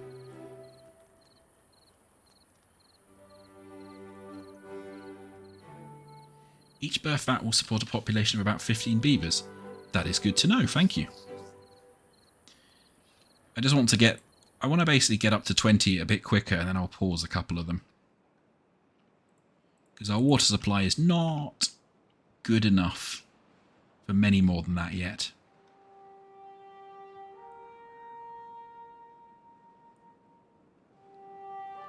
But I want to get a better power supply, and I think what I'm going to do is dam down here and then put a couple of water wheels in and then bring them up this way. Because I think if I put a dam across here and use a couple of water wheels in here and then bring it up, that would be a really, really good source of power. But as I say, I need gears for that. So I need to start making some planks and making some gears. At least, thankfully, we're getting a bunch of wood in.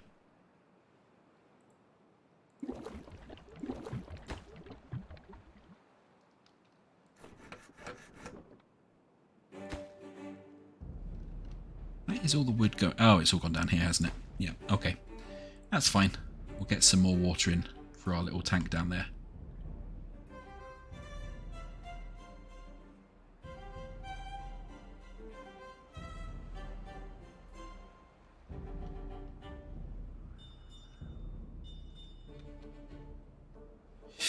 Yeah, the difficulty is there's a waterfall here, so it doesn't back up all the way. But like generally speaking, I want something in here for across here. But early on, I needed it for all the farmland down here. What I really want to do longer term is do some higher levees. But that is definitely a bit longer term.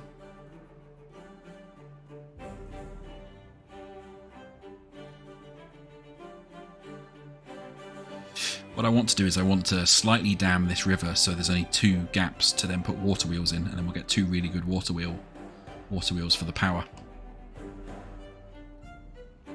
Okay. Right, let's see. Our 3rd dry season coming. Hopefully it won't be too long. But I think we're doing pretty well with the amount of water storage we've got now.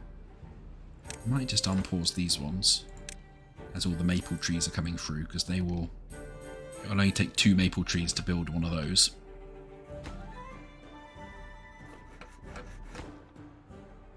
Yeah. Then what we need is some planks so we can build the gear workshop.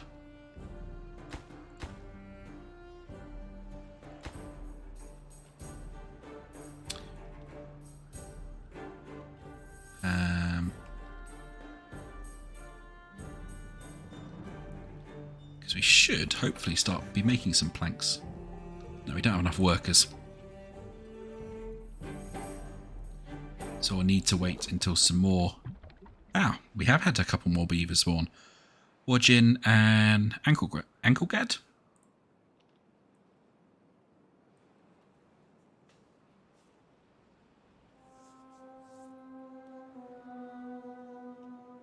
That's useful information as well. I tend to... I find this game quite chill, so I tend not to like actually do much min-maxing of it or anything. I probably should know the values a bit better. But I just sort of go, yeah, that looks like enough water.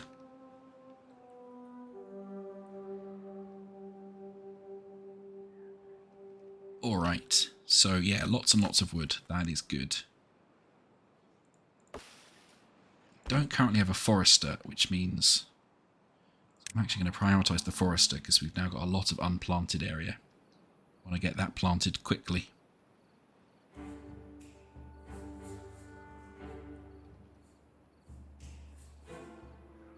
Okay, but our beavers should be relatively happy because they should all have shelter by the end of today. Yeah.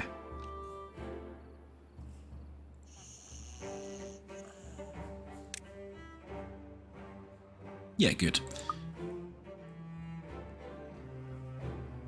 So what I might look at doing is putting in a few bits to cheer them up a little bit more, because they have been working awfully hard all this nonsense. Yeah,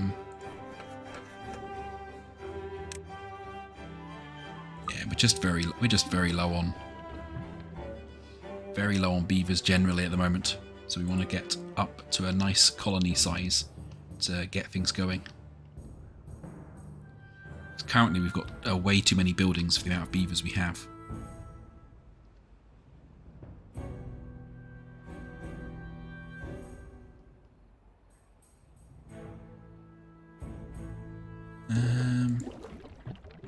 Yeah, we should have enough berries to supply those ones.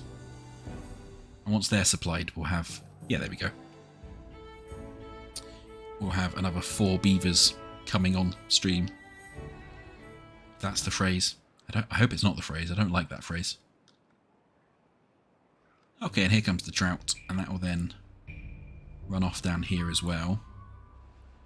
You can leave that one pumping as a source of 4-day drought. You can leave that one pumping as a additional source of water, and then if we pause these 2, then that will give us a couple more beavers going and doing other things around the colony for 4 days, which will probably be useful.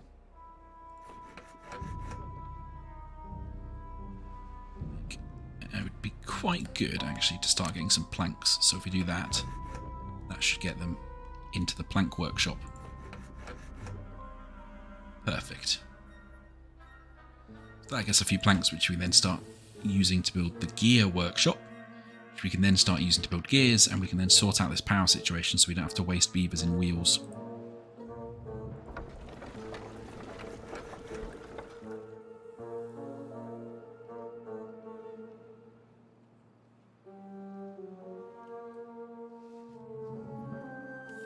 Alright.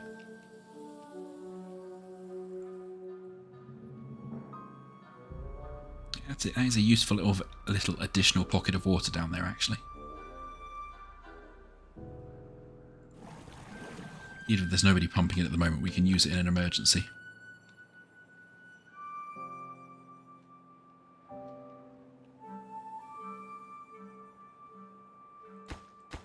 Yep, and we're still harvesting the wood. That's good. Why don't we have somebody in that? I want somebody in there to actually make planks, because otherwise we just have somebody working the wheel for no reason. Okay, and we can see this other wheel is hooked up now as well.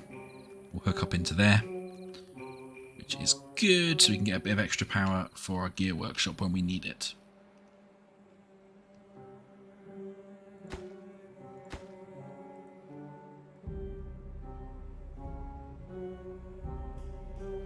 Yeah, we've definitely running low on beavers, because all our initial settlers are dying out, unfortunately.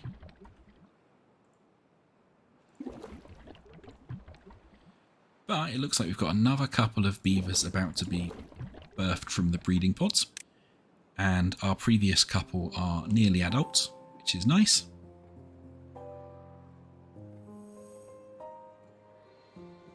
Oh. So if we actually have them happier and whatnot, they get better movement speed and well-being. It is a game that is very difficult, Scotty, to talk about without sounding rude.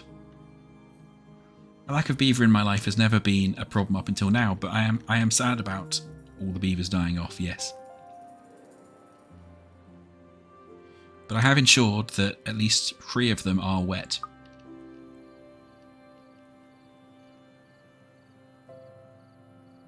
I apologise. I've been trying to actually ensure they stay alive. It's very silly of me.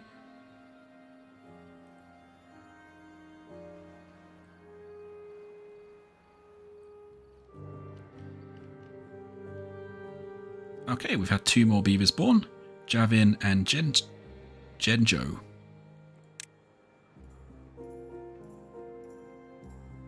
Yeah. So actually, making sure that they are happy and whatnot makes them grow up faster and gives them better movement speed in adulthood, which is interesting. So now we've got a bit of wood that we can actually use. I'm going to do some well-being things.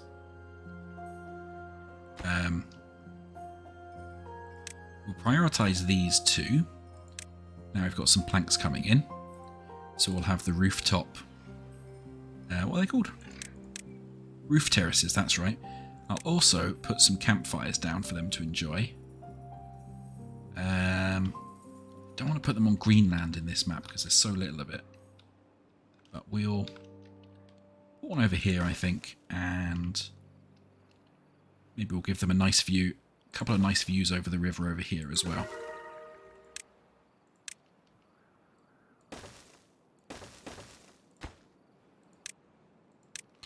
Oh, there we go. We just leveled up with their happiness, which means they must have used these rooftop terraces. Yeah, there we go. They all managed to use a rooftop terrace, which is nice.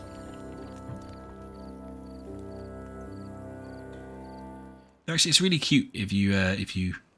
Yeah, we go. I really enjoy the rooftop terraces. The beavers just like chilling out. Normally during the daytime, it's just the kits will be at the rooftop terraces. They've got nothing better to do. So you've got to provide something for the baby beavers to do. Here we go. Here comes the water back from after the drought. Flow through here and it will make all this water a bit higher and then it will overcrest the dam. See it flowing up there and then flowing through, which is nice. And we need to carve that one up.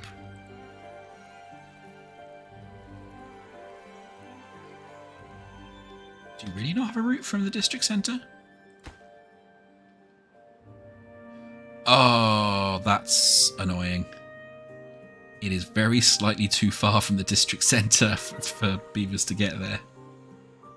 Oh, Okay, well, I'll sort that later.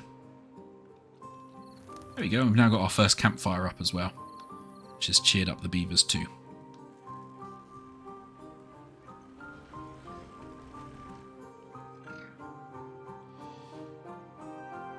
And we've got 2 new workers, and I think that one. Yeah, a couple more beavers halfway to adulthood, and a couple more beavers nearly born as well. So hopefully our worker problems slowly start to go away.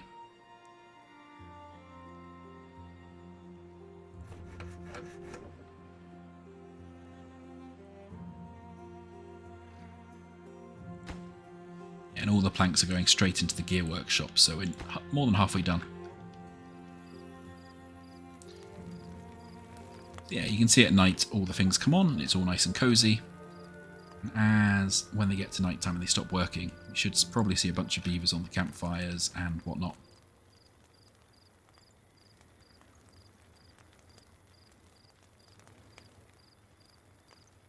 There we go, chilling out on the rooftop terrace.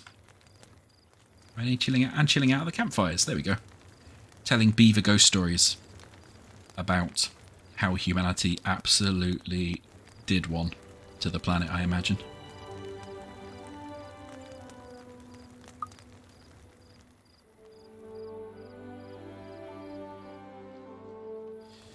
Probably something about, and then they took away the green tax levy, and they then put a windfall tax, but only on the renewable energy companies, and other such horror stories.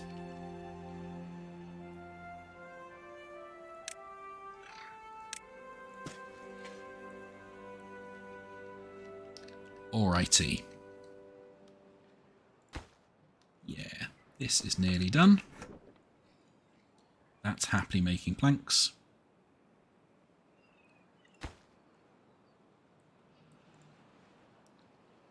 are getting there. And we probably need to turn the water pumpers back on. So I've just seen all our things are quite empty down there.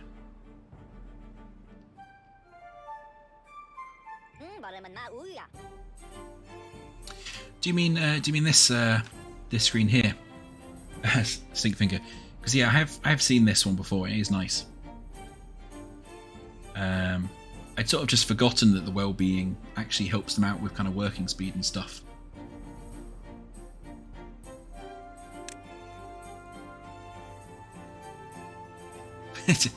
Yeah, I haven't got enough beavers to survive longer than our previous Prime Minister.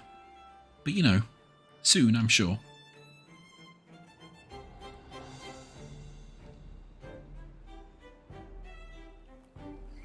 Oh, it's so frustrating about the fact that I can't quite make it over here.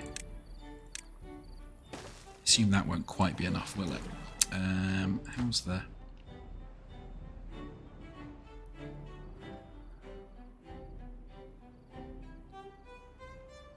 Yeah, there's no real way to shorten the path to that either. I could move the district centre, but I'm not going to faff with that. So we'll just pause that for now. Don't need it. Ah, there's our gear workshop. So once the beavers reach adulthood, we'll be able to make some gears. Which will be good.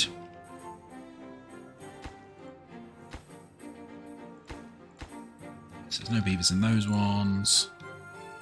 Haven't got anyone collecting berries at the moment. So we really want those beavers to grow up so we can put them straight into the workforce.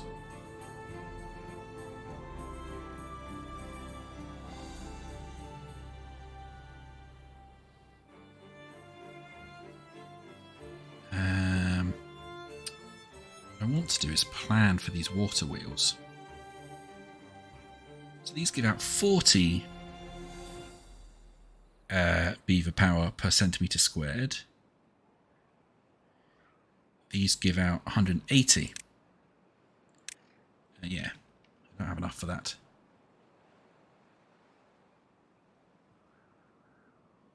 would be quite nice to get that one off. That is a lot of logs. I think maybe to start off with just a couple of these would be a good idea.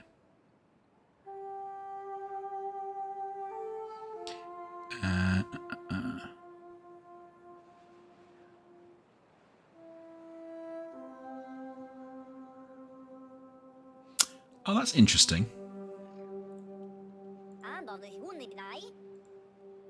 That's interesting. I didn't know... I didn't know that about grilled potatoes.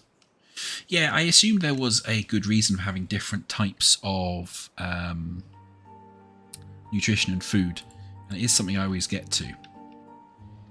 But until we have a few more workers, it's a bit of a faff to get that going. Though we are now at the stage where I probably will swap some of these to potatoes. It's good to know that grilled potatoes make your beavers into powerhouses, so to speak.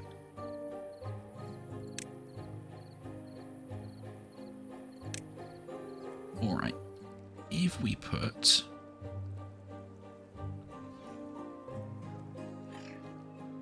I want to come up this route, so if we put them here, that would be pretty good. And then what we need is where are they? Platforms. Come out this way. Actually, we don't want them to be platforms. We want them to be levees. Did I unlock levees yet?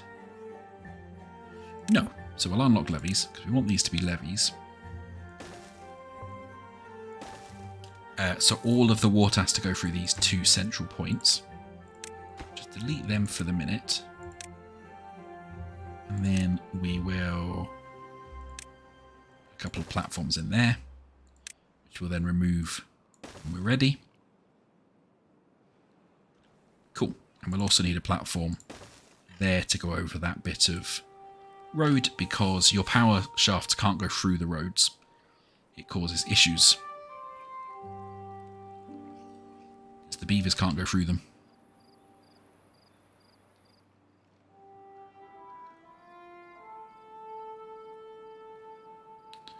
Okay, and how are we doing on beavers? Yeah, not bad. What job's looking like? Yeah, no spare beavers at the moment, but we're getting there.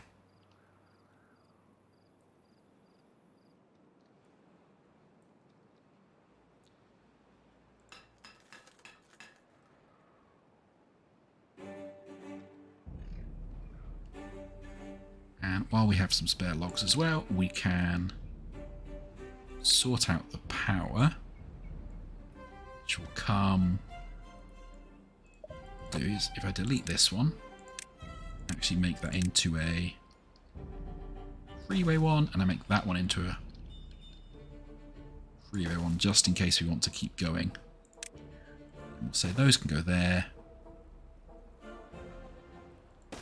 And then we'll need two curvy ones there. Need to unlock an up and over one there. And that one will be a straight one. Yeah, cool. We'll just need to sort out some stuff down here before we can do the power. I think getting the water wheels actually sorted will be a nice sort of a final thing. We've had some, more births. Trezahan, what's that? Halif and Kizoku were born. So we've now got a bunch of kits running around and a few that are about to reach adulthood as well, which is cool. I'm going to keep going until we have about 20 beavers in the colony, and then I'll pause a couple of the birthing vats.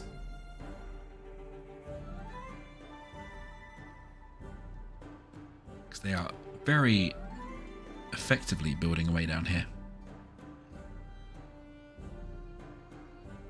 That's going to be ready very soon indeed.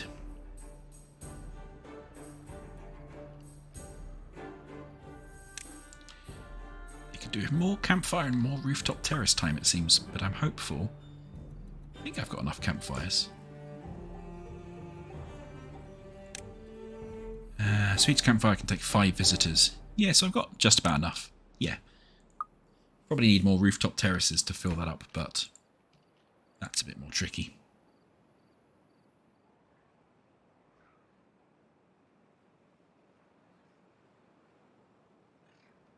Cool, and we'll get that running again when we have enough beavers so we can actually unlock what we need to unlock.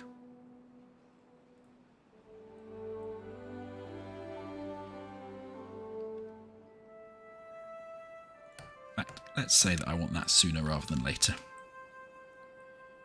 because we will need a bit more science to unlock the high power shaft.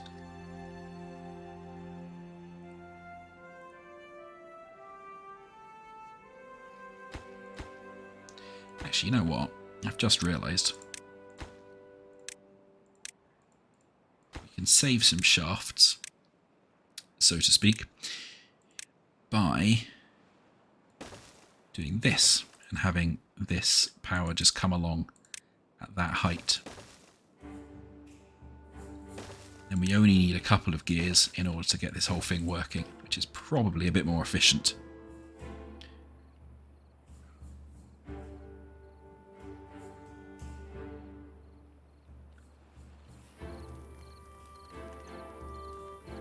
I do really like when they have these little social events.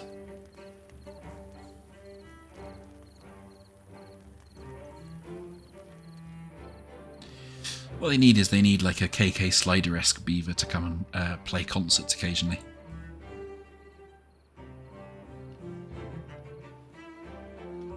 Alright.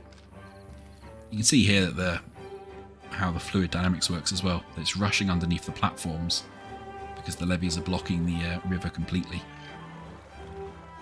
And once we've got these last 2 ones in, this will be the only place the water can flow through. So if we put a couple of water wheels in there, we will get really good power out of them.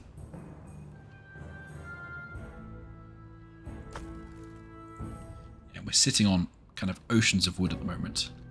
So now is a good time to do this stuff.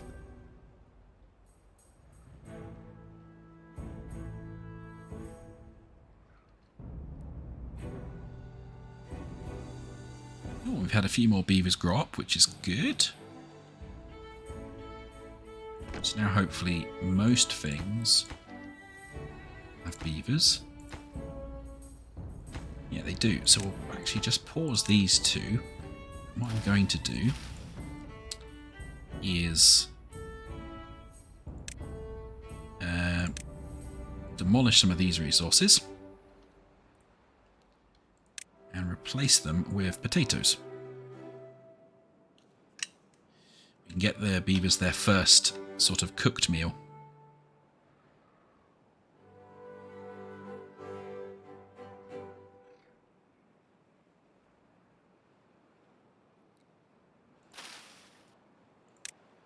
Let's just tell them to get rid of those quickly.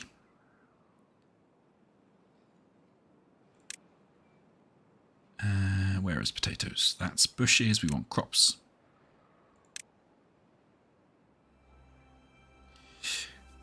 And then what we can also do if we want, when we've got enough beavers, is you can put a second farmhouse down as well, which can help them keep up with all the crops.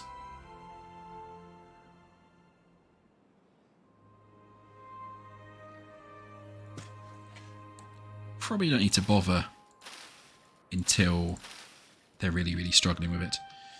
Yeah, if we build that there, and then what we need to build is a grill, which takes wood and an ingredient in and cooks them. So we can stick a grill house down in there. That just needs logs, so it'll actually be ready way before the potatoes are ready. You can see down here how the kind of all the power transfer works, which is cool. We now actually do have somebody making gears as well.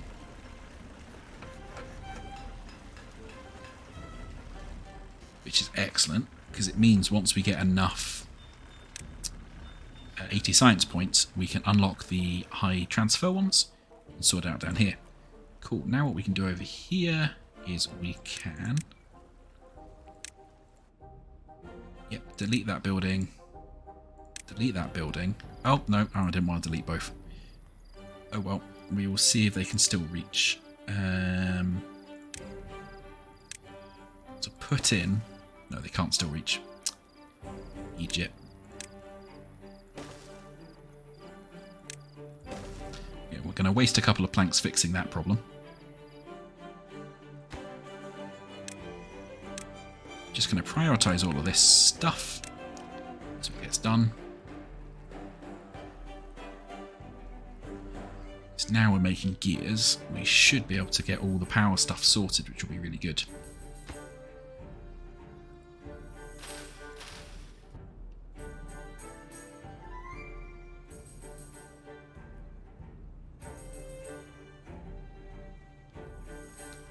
Yeah, there we go. So that's all getting sorted over here. We are 1 science away, so we can now unlock the high power shaft. And what we can do is we can put one here, which will transfer the power up a block, which will then kind of feed power into this whole system over here whenever these wheels are turning. Just tell them to prioritize that as well. Now they've done all this, you should be able to build this one as well. Excellent. We're going to get our water wheels ready just in time for there to be a drought and them not to be able to work. But they'll be really good after that. What I'll also probably do is I'll then dam across here so we've got another water, like a water supply for the drought down here too. You can see that the water will flow through these areas really, really quickly now I've dammed either or levied either side.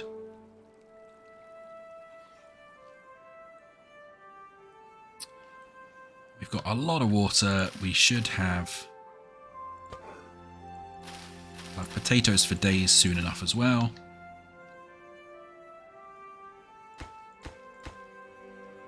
And that water wheel is not far off being done.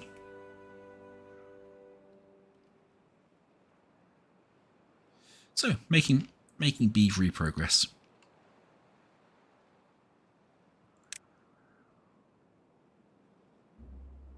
Then the next well-being thing, I might actually go get the showers as well, just because they're always nice to have. Actually, I really want to get a Lido. I might save up for the Lido. Ah, so there we go. They finished that and you can see that it's spinning around, and that's getting a power output of 204 beaver power because of how we've force the water to go quicker. Yes, you can reinvent the water wheel, because when I first figured this out, I didn't notice that when it talks about the power, it's horsepower per centimetre per second. So actually it is entirely dependent on how fast the water's moving, which obviously makes sense when you think about it. So now if we delete this one, and what we do is we put in another water wheel, in power, get that going, we'll then be able to have 2 water wheels and we can hook them all up into the system, and we'll have a lot of power whenever it is not a dry season, and these power wheels will just be backups when it is dry season and we're still wanting to make gears or planks or stuff that comes later, like paper. So you can then print books, or I think perhaps more importantly, make where is it? Make dynamite, which you can use to make kind of canals and reroute things and do lots of fun stuff. Okay, so that's probably now. I'm going to pause these 2. So we've now got enough beavers that will be going over 20 when they all grow up.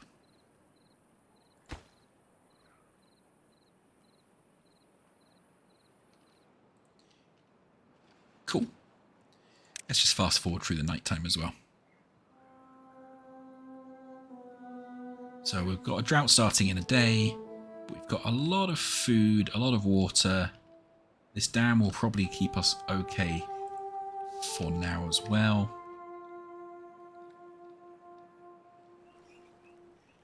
And we'll just finish this dry season getting our power sorted when the wet season comes next. I do really like how the power works in this game as well. The fact that you have to have this kind of solid power beam connection going through, and it does block things. I think it's a lot more interesting than just putting invisible cables around like a lot of games have. So you actually do have to think about the layout of these things, how you're going to transfer the power around, which I think is a really nice touch. There's just a lot of really nice touches in this game. Alright, now we're going to put we need to delete that path. Delete that path. No, the path, not the levee. And we need to put a shaft in there and a shaft in there. And then a high shaft. Means we need to delete that final bit of path. That will then transfer our power across. But the beavers are really silly, so it's sensible to set the priorities so they then do them in an order that won't get themselves trapped. As we saw previously, beavers are more than happy to trap themselves if you're not paying attention.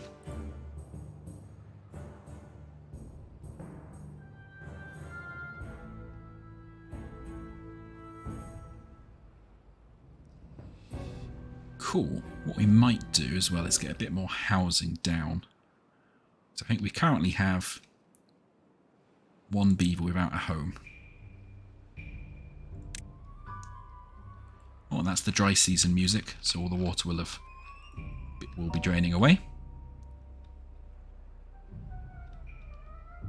Yep. And you can see now I've actually levied this. It takes longer for it to drain away because it's got a smaller kind of aperture to drain out through. But it will still eventually drain away. There it goes. What was I saying? Yes, a bit more housing here.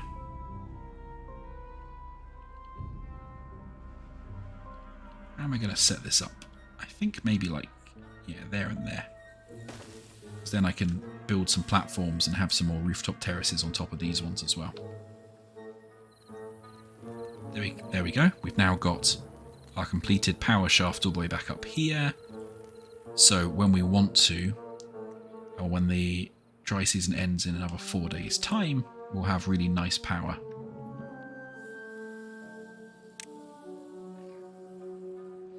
Oh, so the other tribe, they have wind power. This tribe doesn't. It has engines, which require metal. So I guess what we need to do is go and get some metal for them to do their kind of more advanced buildings. Interesting. Oh no, we have an injured beaver. Oh no, he's hurt his tail. How did you hurt your tail, buddy? So yeah, they're not going to work because they're injured. So I don't know if we've actually got the medical bed which heals up them getting better.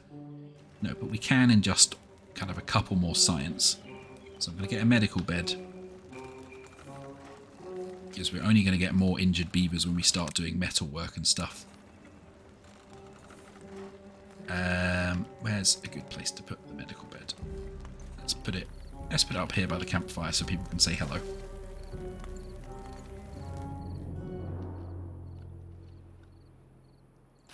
Cool, and we've now got potatoes, which means we should soon have a bunch of grilled potatoes.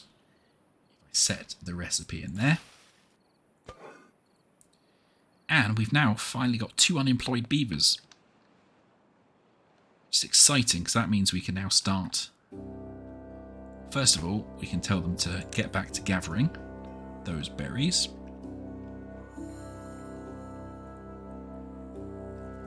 And what I really want to do is get another science place up and running. So we can start earning science quicker. There we go, so we've now got some grilled potatoes in our inventory, which means I suspect, yeah, our grilled potato stat will start going up.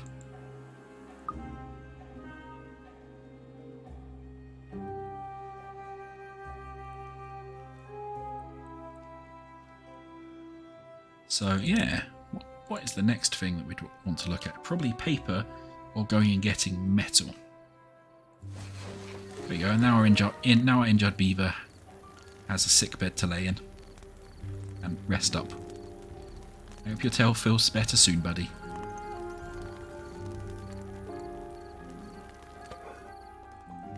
That's probably waiting for potatoes. So yeah, our well-being's gone up because they now have grilled potatoes in them. Some of them have grilled potatoes in them.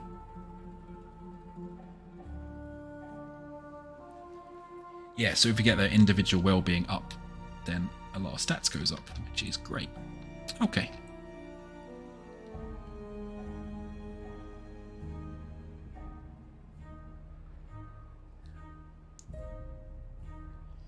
Yeah, we maybe need to get another farmhouse in. It's looking like they're now getting to the stage where they're not able to harvest everything. That's not so much of a problem, because we have a nice space over here to put in another farmhouse. For this side. That will take up a bit of growing space. It's probably worth it.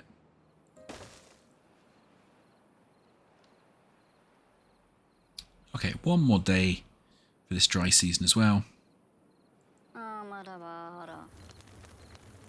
they're nearly healed up. Their bars running down.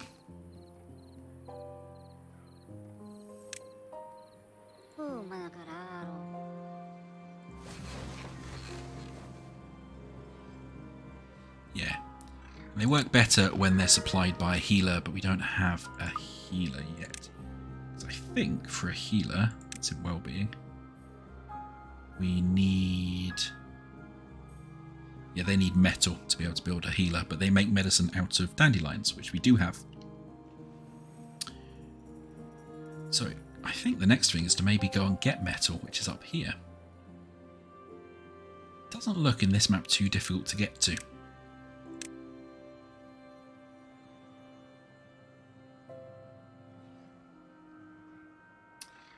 So what I want is I actually want a double height thing here anyway. So let's do that. And then we can do something like this. We have stairs going up like that. And then stairs going up like that. That. And then like that. And that will get us up to the metal. And similar to how we gather wood, there is effectively a scavenger flag for metal that we'll need to earn a bunch of science points to get to. There's also a mine. Oh yeah, and then we need to smelt the scrap down into real metal. There's also a mine thing, but I don't know where if there's a mine on this map or not.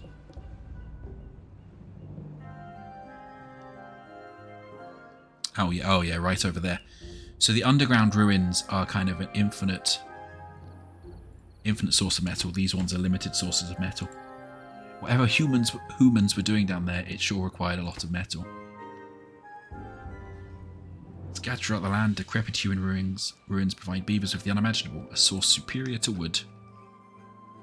Okay, but now we're back and running. See that we're now getting like 500 beaver power in our network, which is great.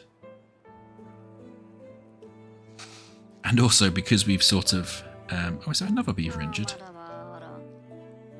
You managed to hurt your tail as well. They do hurt different parts of themselves. I don't know why they're all hurting their tail. But yes, because we've levied this off, it does lightly flood when the water comes back down here. But that's fine. It's a great amount of power supply now coming up all the way up here.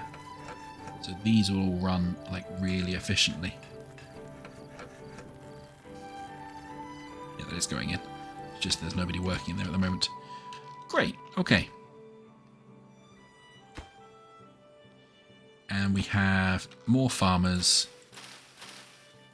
so they can hopefully now all keep up. Yeah, so now we've got the 4 beavers working the fields, which means they'll be able to keep up with more crops. So we can probably also put in some cheeky sunflower seeds down here as well.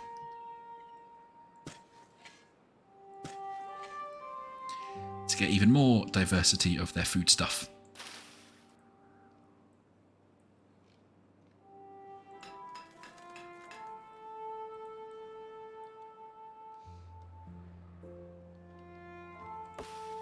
And our wood supply is looking a little low again, but all of our maples are about to crop, so that will be fine.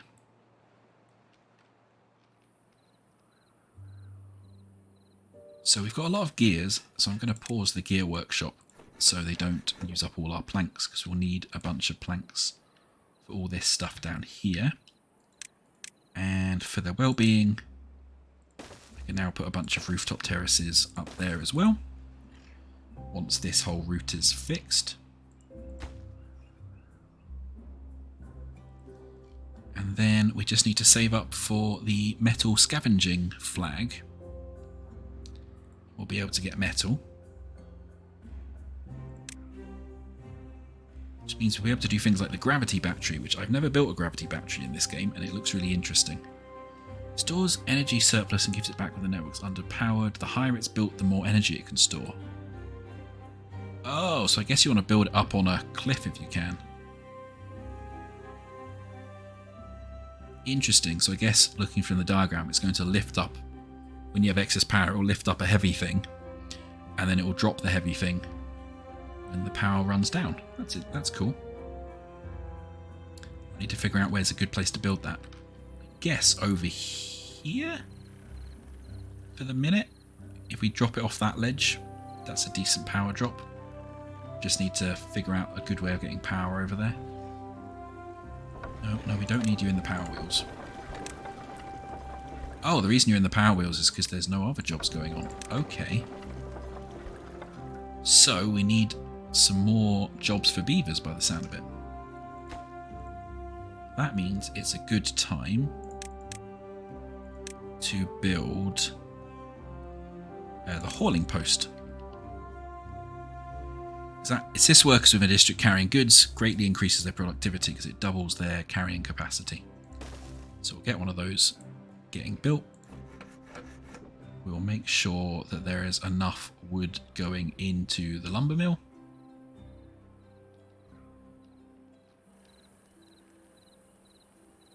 And I think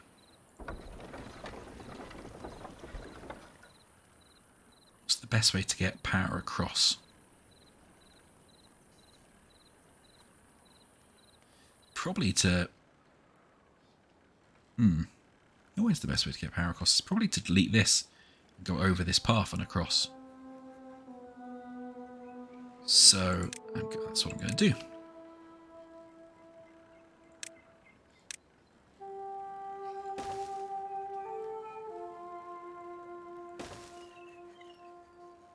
And we'll also want some stairs up that way as well, so the beavers can get up there. And before we want one of those, bunch of those, probably one of those, just because we're not quite sure which direction we're going to want to go.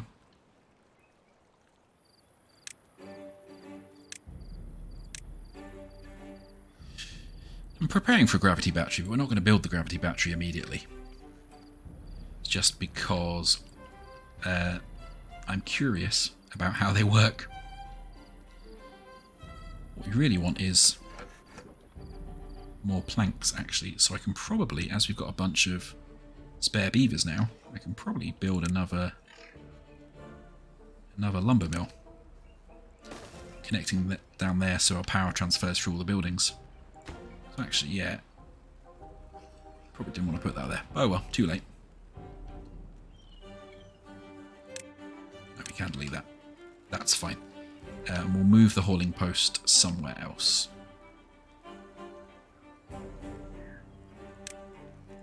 So that way we have a nice row of all those buildings. Yeah, let's put the hauling post next to our storage. That seems sensible.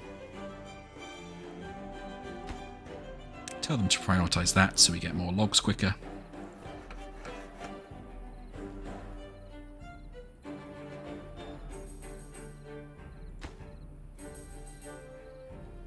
We'll increase the amount of builders that are allowed in here. Once we've got the hauling post and the lumber mill up, that will sort our... that will fix any pre-beavers without a job.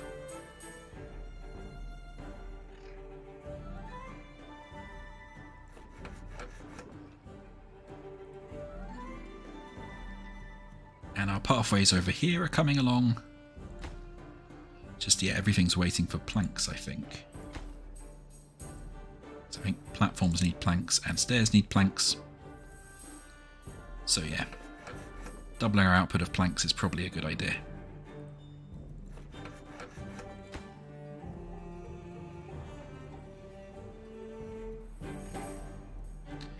And I suspect getting the haulers up and running will make this much more efficient because they're not getting wood quickly enough.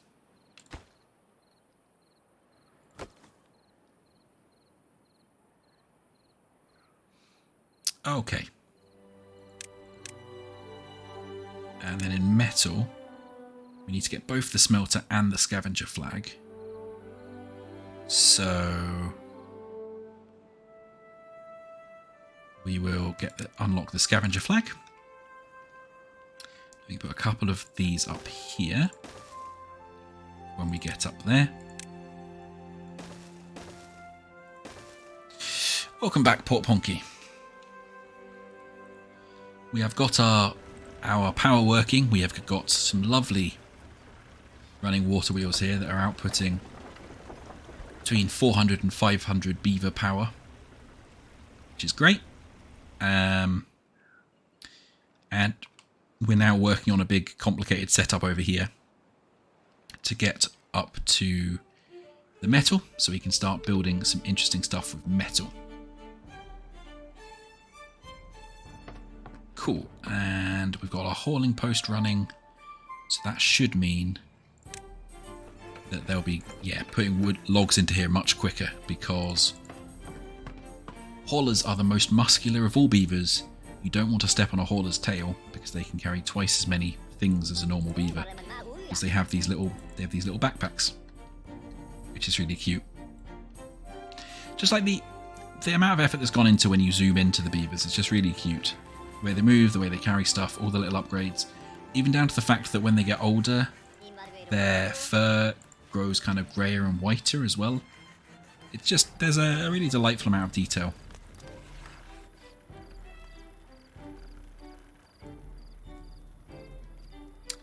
Alright, so we're getting close to having that done. Now we've sped up our plank production. And we are getting a whole bunch of wood come in over here as well. Our maples.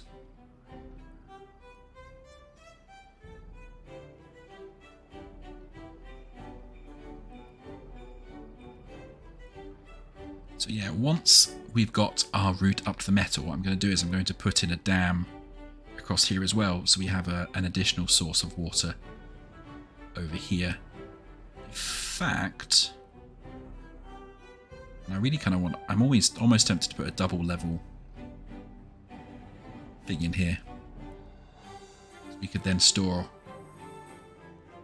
a lot of water, but yeah, not straight away probably. Because I've done that before and it causes all sorts of issues if you're not careful. Oh yeah, man. Putting that extra lumber mill in. Really helped speed stuff up along with the haulers.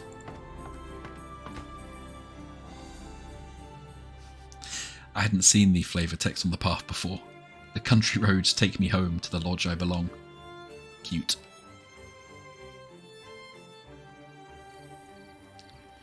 You can start to see here that you really... the game really wants you to do kind of vertical architecture as well and build stuff on top of stuff. Oh. Oh, do you just always have your backpack on even when you're not hauling? Oh. Guess that's how you can recognise a hauler beaver. Cool, we've got our path up here, so there's a bunch of scrap metal up here we can get. Will probably keep us going for a little bit.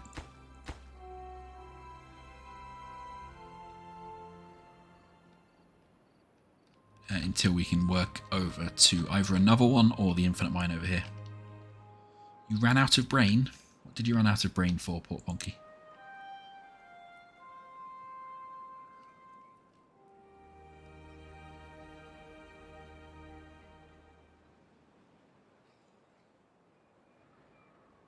That's not good.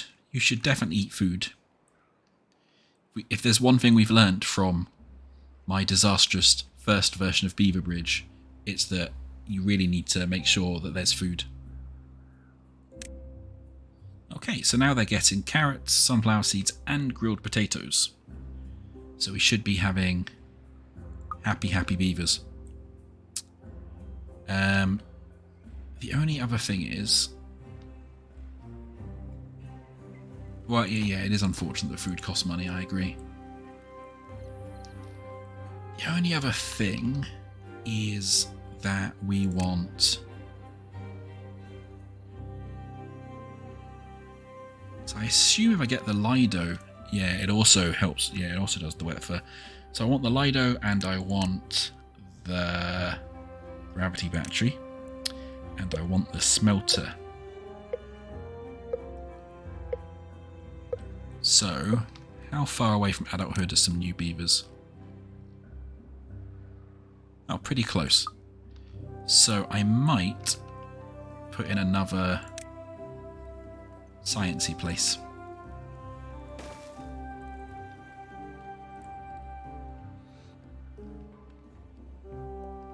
I also might put in another lumberjack flag because they are being really rubbish at getting all the trees. There's all these ones that they've just not got. That's where all the good wood is. So... them down. That's getting us loads and loads of planks. Then we'll just want to get some scavenger up there. I don't think I need to tell them to... I think they'll just get this automatically. I don't think you need to mark it like you do the trees. And the reason is that you mark trees is because some trees, like these chestnut trees, they actually, if you leave them alone, will grow stuff. In this case, obviously chestnuts. So you can then put down a gatherer flag, I think it is, to go get the chestnuts, which can then be grilled as well, alongside our potatoes. I think it's grilled chestnuts, isn't it? Yeah, grilled chestnuts. So do we now have beavers up in these? No. No. So what I might do, because we've got quite a lot of logs, is pause the lumberjacks. That's cool. So we've now got one go up there. I'll also decrease the number of haulers and people in there. So we've got a bit too many. So that should now get people up there and people, I say people, beaver people in there and there. What I will put up there is some storage. And I'll prioritise that because otherwise I think it's going to be quite slow because they'll probably try and bring it all the way down here when they fill up their, when they fill up how much they can store in their little flag.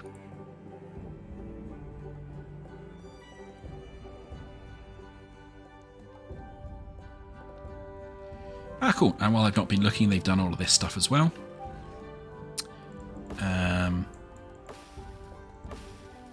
So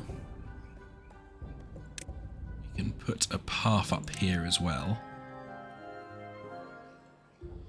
Go and sort of make the gravity battery over this side would be good. No idea how big it is at the moment. We won't know until we unlock it, and we want to get the smelter first. But I'll just put a cheeky lumberjack flag up here. So, oh no, not down there. So that then we'll gather these things. No, not down there. Oh, and there comes the drought again, which will flow off and around. That's fine because we're not using any power at the moment. And we'll just let those pump until that bit goes entirely dry. And then we will pause them. And that will give us a couple of extra sets of paws as well. There we go. Oh, pause. Okay. And we've now got enough. Oh, it also puts some food up there so they don't have to go as far for food. But we've now got 33 scrap metal, which is great. So, what we can unlock in the metal tab is the smelter. Good, and we've got happy beavers. Which costs a lot of logs, a lot of gears, and 30 scrap metal. So beavers are happy because they've got a whole bunch of different foods and whatnot now. Still lots of stuff we can do though. So,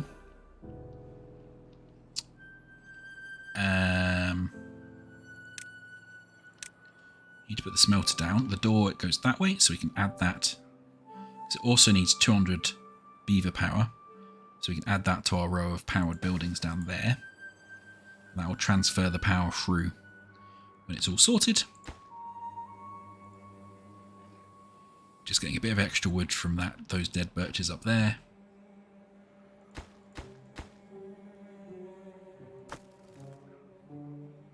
Well, our industrial log pile is full, so because these can stack, what we can do is we can actually do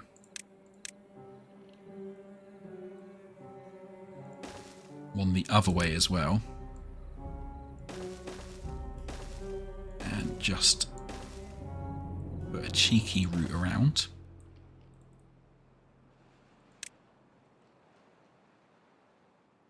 Just realised they won't have any grilled chestnuts because we've harvested all the chestnuts.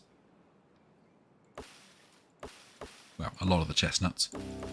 But they won't have grilled them. So, if I put another grill down over here, and I will say that this one will grill chestnuts. That will then give us additional food stuff for the beavers.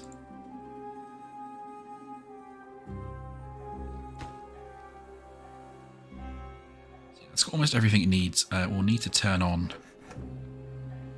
Wait until the dry season passes. Yep, you can get deleted. That's fine. Wait until the dry season passes, and then we will get this going again. In fact, we can get it going now. We've got a lot of spare beavers.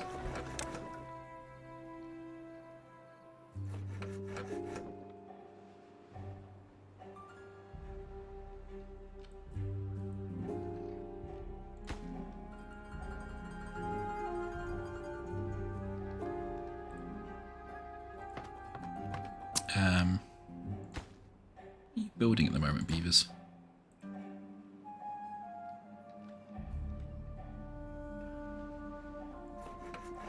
There you go, that should give us the final few planks we need to finish off our smelter, and then we can start smelting, which will get us metal, which means we can then build the more advanced buildings.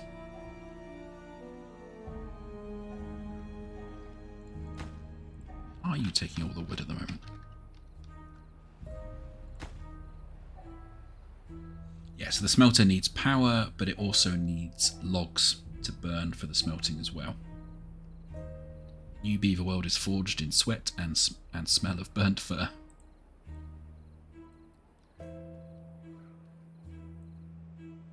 Okay, one more day left here. Actually, one thing that we haven't got that I'd like to unlock is the stream gauge, but I'm probably going to wait until we unlock the Lido for the beavers before I get that, because you can sort of get a sense of the how much water's left just through the transparency anyway. Got enough to survive through there quite easily, at least for now.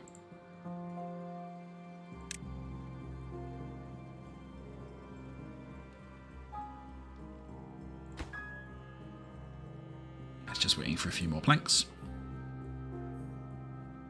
We're very close to getting the water back and for having our power back. But in fact, on that note, leave it here so you can see the water coming back, and I'll be back in 1 second.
Okay, sorry about that.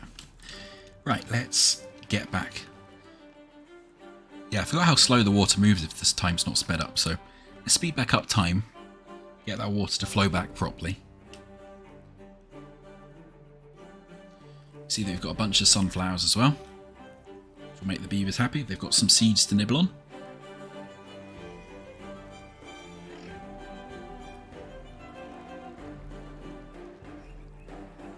There we go. It will fit in our little additional pond down here. And flow round the meander, bringing life back as the first day ends, and really pushing off our water wheels. That will speed up nice and quick.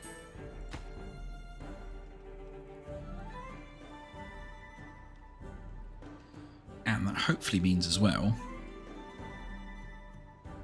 that we will get power input over here as well. Yeah, there we go. Power input maximum 200, so it needs a lot. But we're supplying about 400 and we're using 250. When we turn on the other ones, obviously, we're going to need a bit more. So we maybe will end up needing to put a third water wheel in or something. But we now have enough for my favourite thing, the Lido.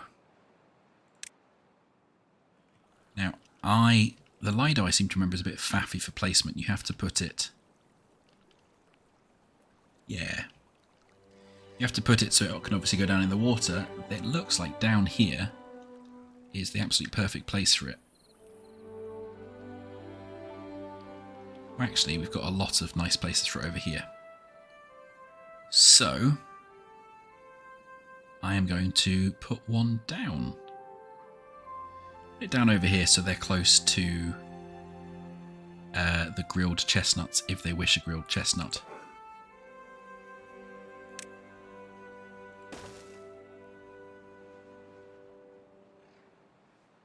Then we've got a nice run of them down there. And we're now getting metal in as well. So we're getting metal blocks in, which is exciting. So that means we can build the healer if we unlock it, and the gravity battery, which I really want.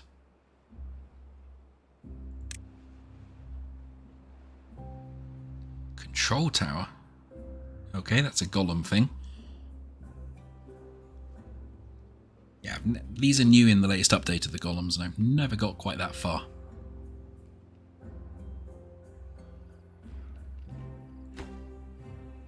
Yes, that's just needing a bunch of planks, but that's fine. We can make a bunch of planks. Well, the beavers are happier now we've actually remembered to grill our chestnuts, so to speak. Also look at getting some sort of aesthetic things which will help as well, because I think if we get them up to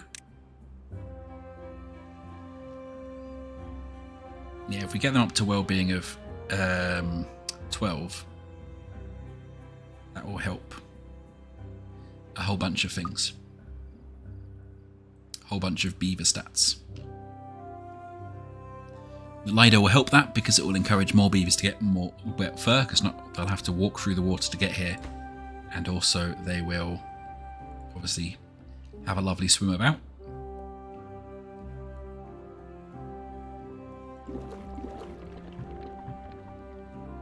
We will very soon need another house as well, so I might as well put that down now.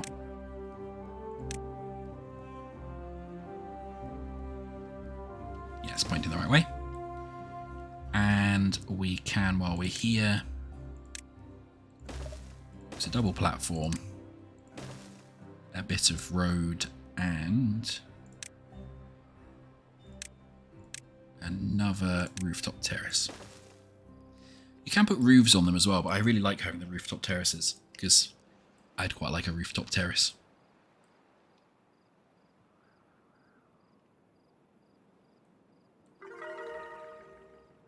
Oh, beavers are up to 12. Why are our beavers up to 12?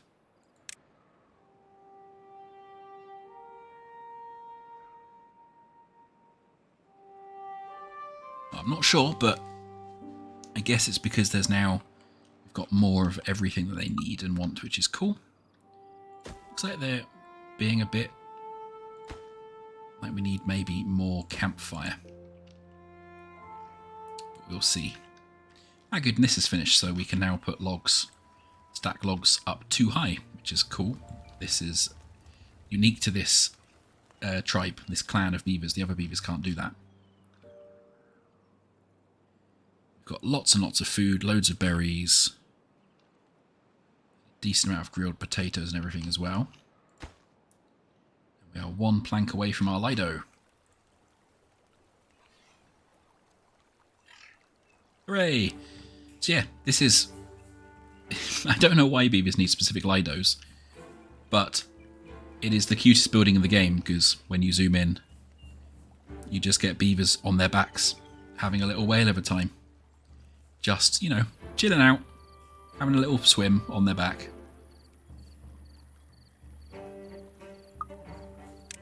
Which will help us get a lot more wet beavers. Cough, etc.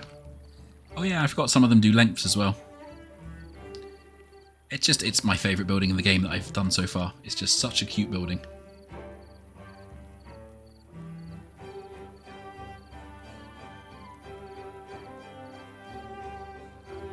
Makes me think I need to go back to the pool.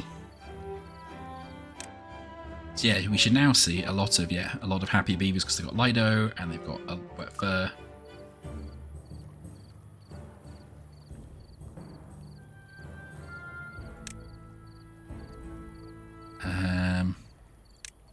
So yeah, I'm going to build a second one next door as well. So we then have enough Lidos for all the beavers. I'm glad you get the joke, Port Ponky.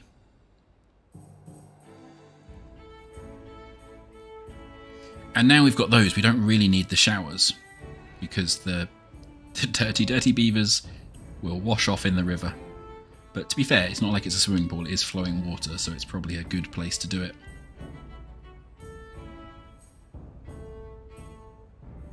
Yeah, we're getting a lot of berries and a lot of dandelions. A bit short on some of the other food stuffs, so I might add in a few more farm spaces for some of the other stuff where I can cram them in.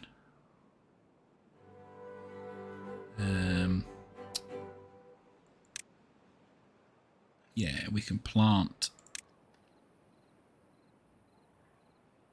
Yeah, I'll plant some extra potatoes because they give the biggest. They give the biggest beaver bonus once they're grilled.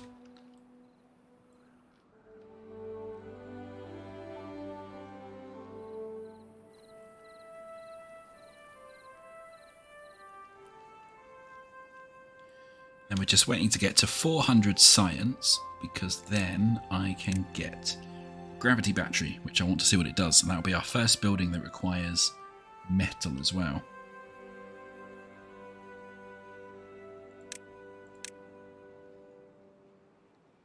I think maybe, yeah, the explosive factory also requires metal as well. Oh dear, we've just had 2 of our beavers die of old age. It's fine, the power doesn't need to be on right now anyway.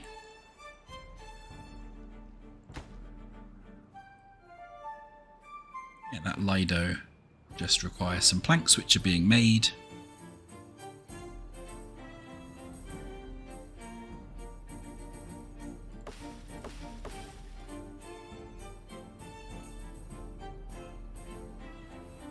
Yeah, so things are alright. We're nearly at enough to get the gravity battery, and once I've figured out the footprint of the gravity battery, what I'm going to do is I'm going to try and build some additional platforms on here so it has an even further drop down off that,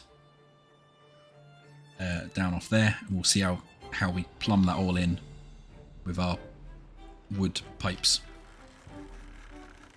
for definite want of a better term.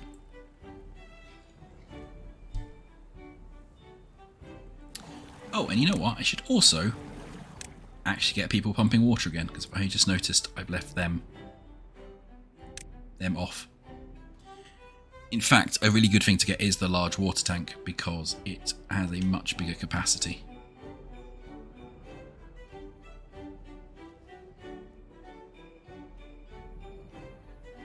Assume you're still pumping down here, aren't you? Yeah, fine.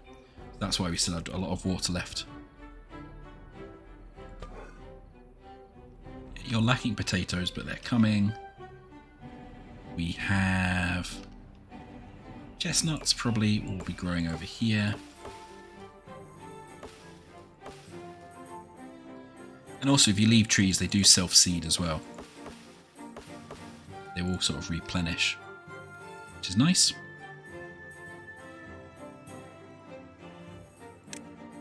Battery, battery, battery. Battery. So how big is the battery? Oh, okay, so it's only 2. So that's relatively easy.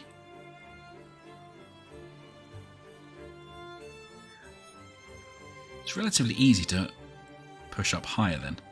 So let's just slow down time. And put it on this one. We get as high as the opposite. Yeah. Every step we go up to get beavers there, we need to sort of do this sort of thing.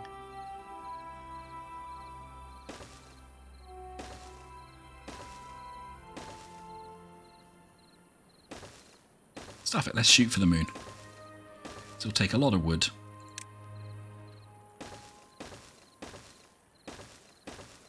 But we'll also hopefully then store a lot of power. And then we also need to bring the power down those steps or up those steps. That. And then we can feed it in here. Cool, so that will zoom out a bit. That will hopefully, remnants of humanity. That will hopefully give us a ridiculous amount of power once we've built all of that. It's going to take a while because that will require a lot of planks. So once this other Lido's done, which it is fantastic, we should then have a good amount of things keeping all the beavers happy. Well, we won't need gears for a little bit, so I'll set the other lumber mill going.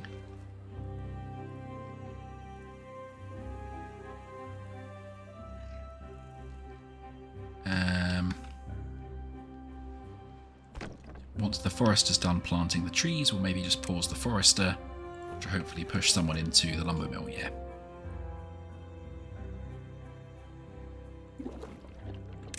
Just get our beaver population up a little bit more with the pods.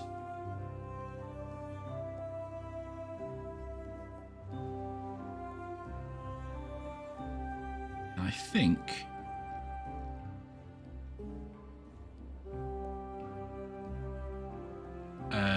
somebody in the chat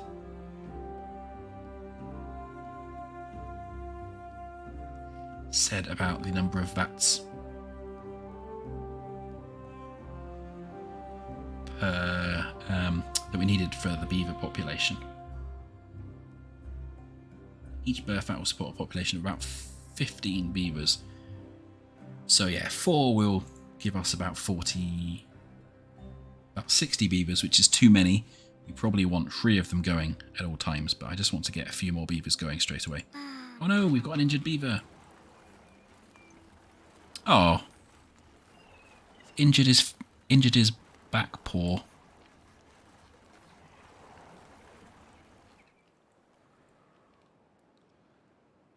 Okay, wow, they are building those platforms surprisingly quickly, actually. I guess platforms are relatively cheap. They're just mainly quite a lot of planks, which we do have a bunch of at the moment.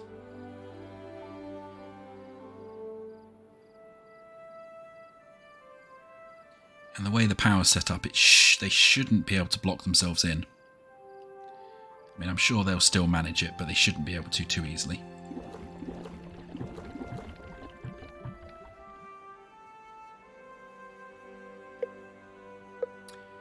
Okay, and we have a drought coming.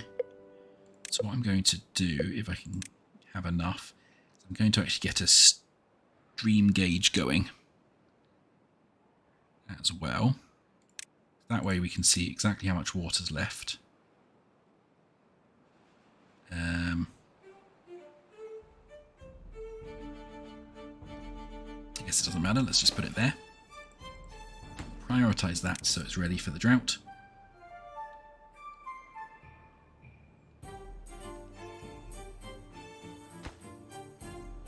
Planks, please.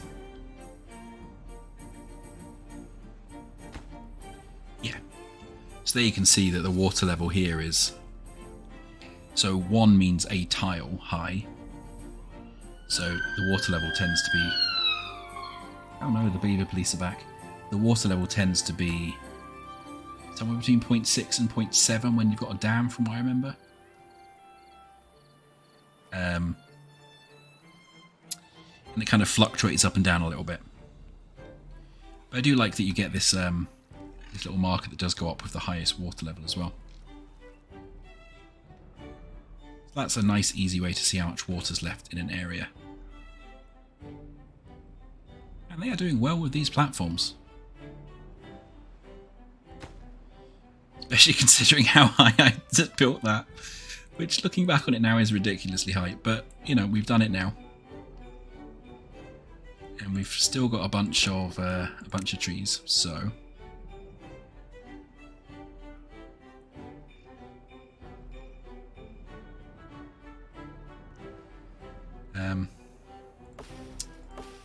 and the pools are not too far from paying out again.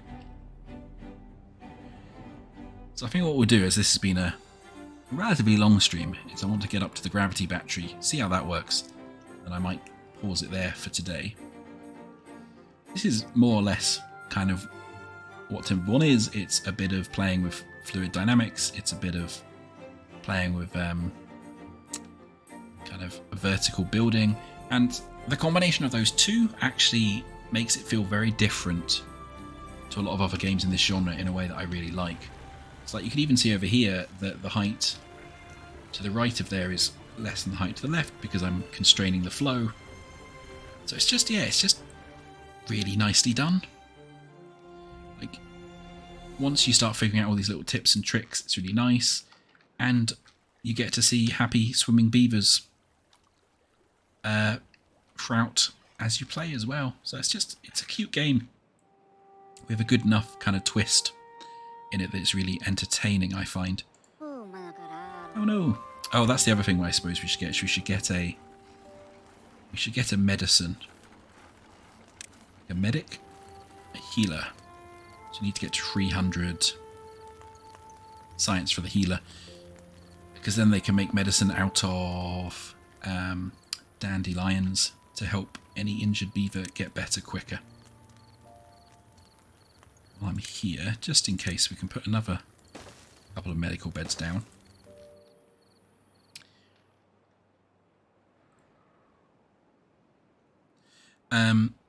Yeah, and I really like how the theme and the mechanics work together. The fact that, you know, it's post-apocalypse,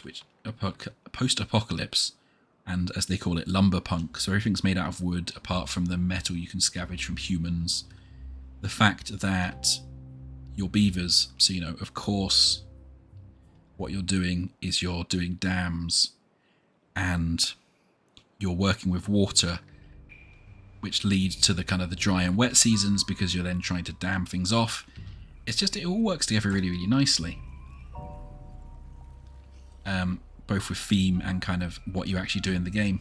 So yeah, I've played it quite a lot and I've enjoyed it every time.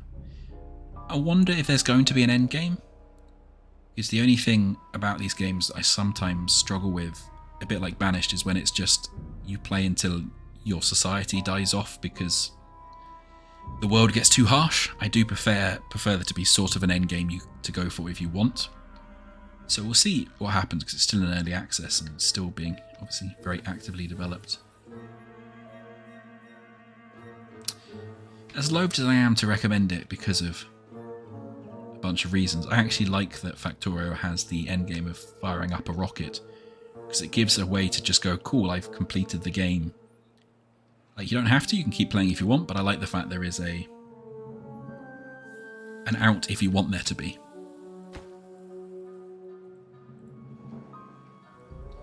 I think this is probably the most platforms I've ever built on top of each other since playing this game. So that's fun.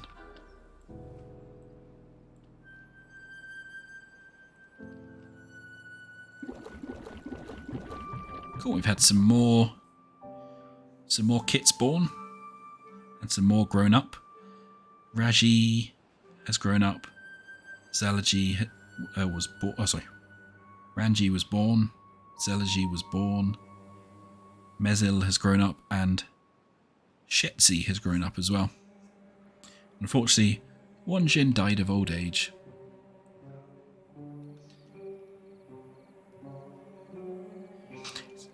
It's kind of nice that you don't have to do that thing like you have to do in RimWorld of making a bunch of graves as well. That would be a bit morbid. Nah, so many beavers enjoying swimming. I think the whole thing, because it's lumberpunk, it has this really kind of like nice camp, sort of like summer camp vibe as well, because you do make campfires and you make rooftop terraces for them to chill out on.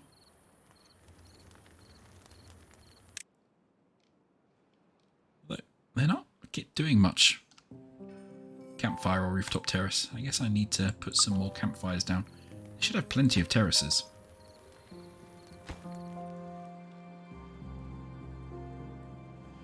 Why do you think it's weird, Port Punky?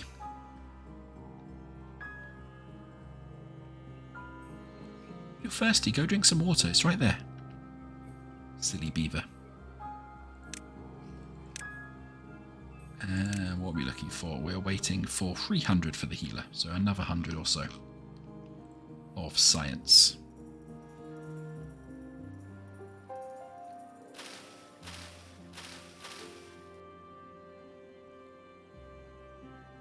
I'm wondering I might maybe need to start another farm somewhere as well.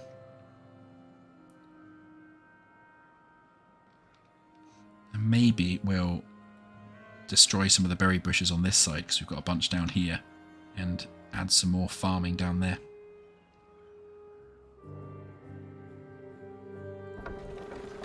Oh yeah, we can turn the power wheel back on, pause one of the lumber mills.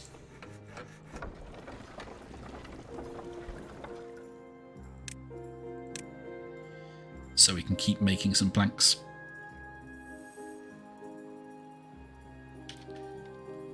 Let's get the fast forward back on.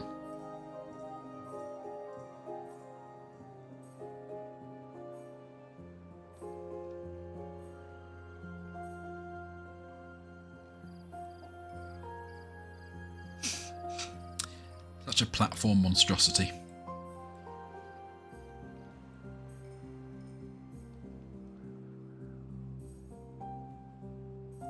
Yeah, plenty of water.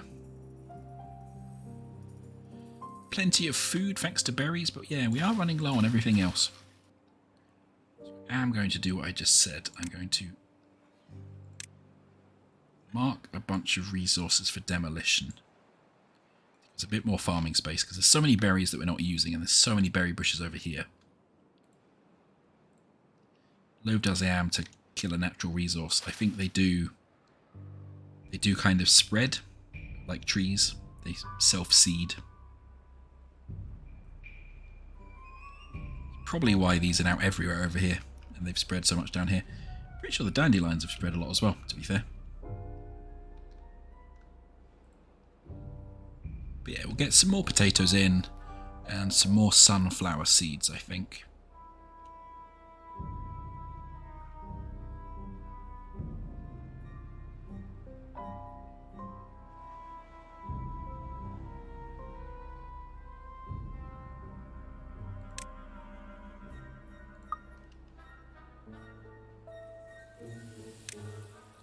You're complaining they don't have enough rooftop terraces. I'm pretty sure you do.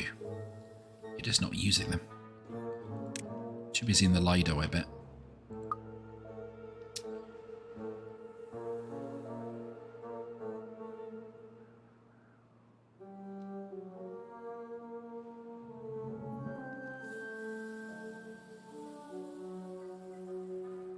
Yeah, we can definitely put a bit more farmland on these farms, I think.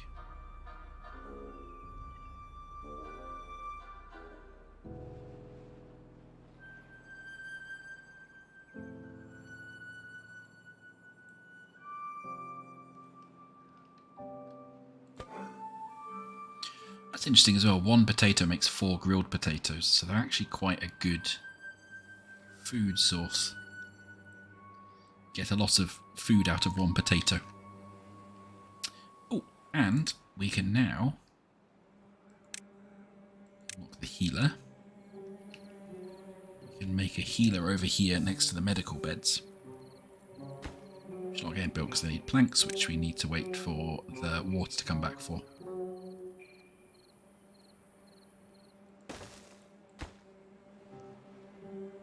Yeah, cool. I've never made a healer before. Let's see how that works. And we'll need to get some gears back for that as well. But I imagine we'll need gears for this as well. Yeah, all the gears have ended up in that. It's just so silly. I approve. Silly, but I approve. And we can now check how much water we have left. So we're still actually, because that's such a big amount we've dammed off, we're still kind of above half of what we had before. That's in 6 days, so that water will last us probably about 10 to 12 days. That's partly because we're not pumping it as well. Because pumping it definitely like drains the water.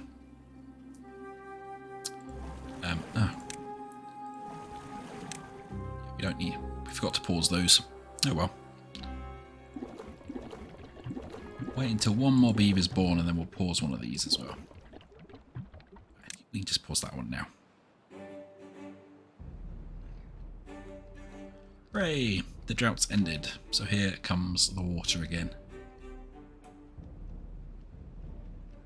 Actually, a really good thing to do... Yeah, 'cause there's another route for it down there. A really good thing to do would be to, up here, do a adjustable dam. Because then we could store additional water up here and then let it through when we needed to. I wonder how hard that would be. But anyway, it's not what we're looking at right now. We are looking at getting our gravity battery done. And our shaft up to our gravity battery is coming along nicely as well.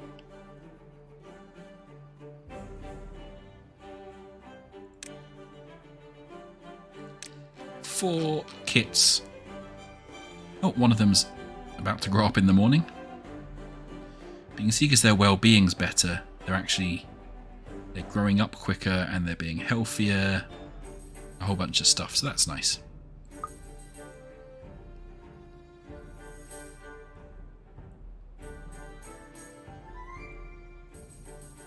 Yeah, now we've got 2 beavers without a job, which is convenient, because we can now turn back on those pumps.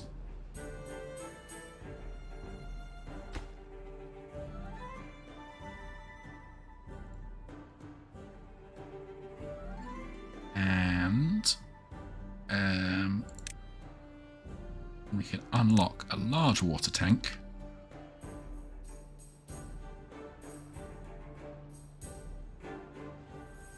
A good space for them. There's a good space for them there.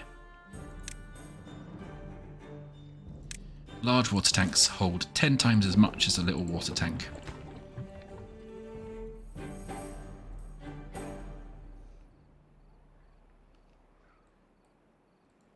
And the kits will grow up soonish.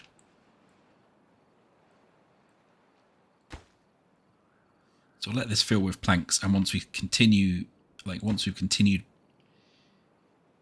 start storing planks, I'll turn on the gear workshop to make the gears to finish that all off as well. Cool, and that's up. That water level's back up to kind of 0.6 as well. So that's all filled up. That's all filled up.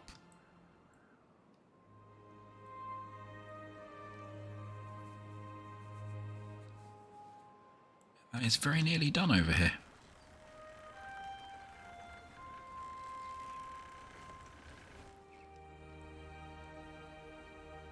Oh no, we've got another injured beaver. Injured his back right paw. Hopefully once we start getting planks and gears through, we can get a healer sorted as well.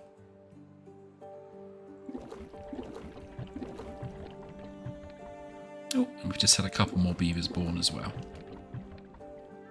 Yavo and Zulyafi.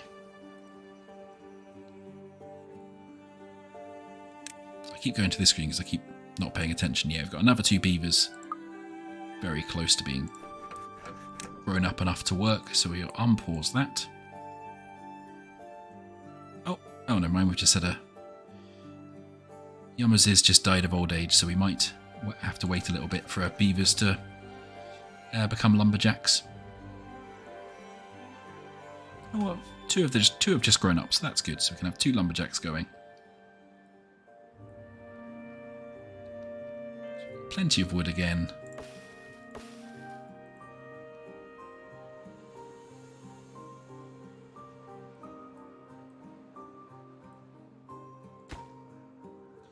It's full of planks, so what that needs now is gears.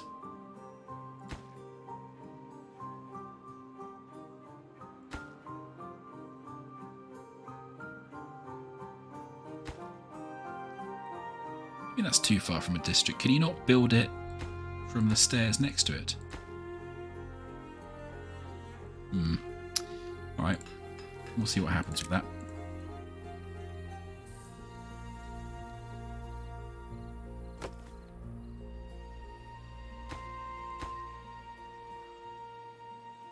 Yeah, because it says it's too far, but they've already put stuff in there, so I'm not sure. We'll see what happens.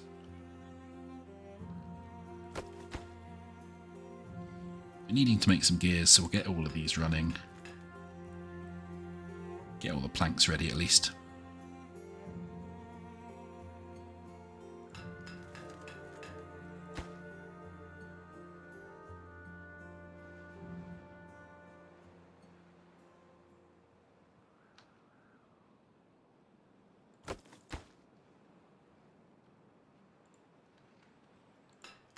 We will pause an inventor to get someone in the gear workshop, I think.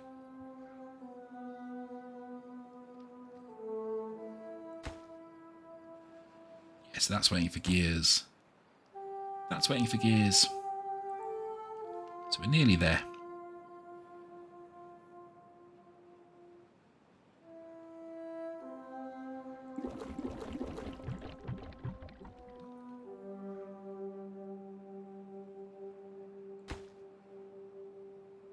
Hooray, some gears. Okay, cool.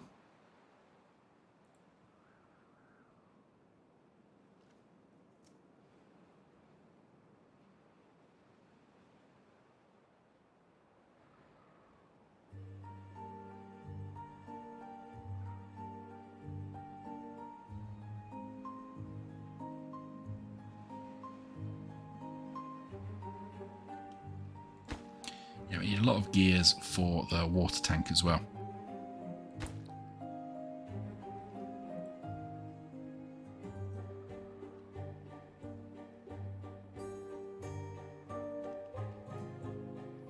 They've demolished all of these, so we can tell them to plant some more crops.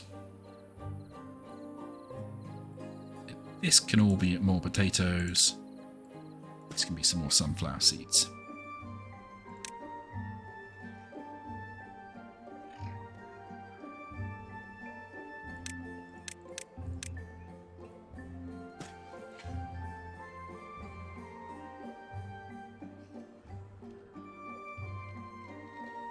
Ah, cool. We've got some more grilled chestnuts coming through as well. Yeah, halfway for the gears for the gravity battery. This is all running, so this should now be happily making gears and stuff. I normally do stop streaming a bit ago, but I keep finding the next target to go to. And I really want to see what this gravity battery is before I stop streaming.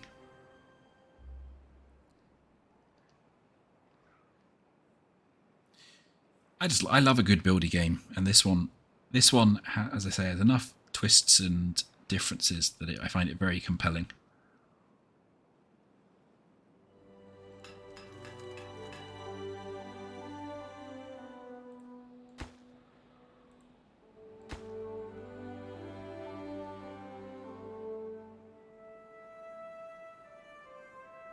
Yeah. Just need to get more gears, really. So probably take a few more days to sort out all the gears. We've now got plenty of planks.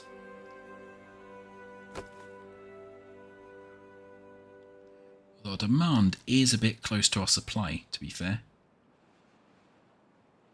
Probably because of the smelter. It's very power hungry.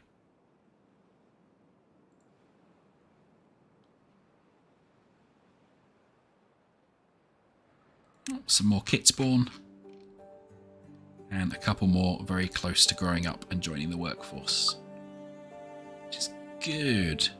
Because apparently which building's lacking workers? One of the scavenger flags, that's not too bad.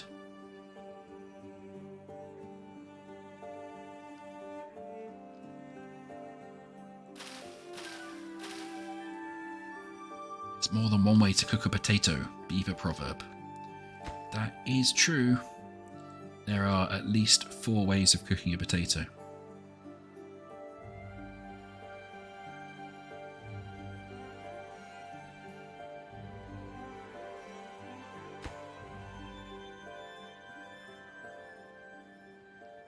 It's getting very close. You know what? I'm going to keep the breeding going a little bit. We have enough housing for 40 beavers, so we should try and get up to 40 beavers. So we've also got enough food to keep more beavers than we have as well. And how were you cooked if you used to be a potato?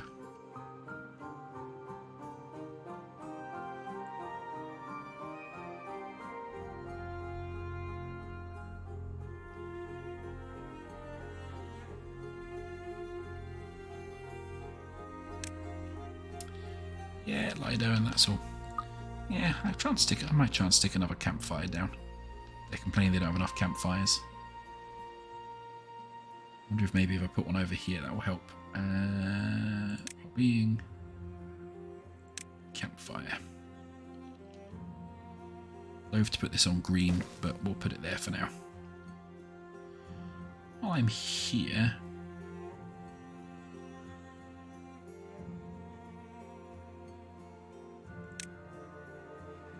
I wonder if getting... Yeah. Maybe we'll put some shrines down as well.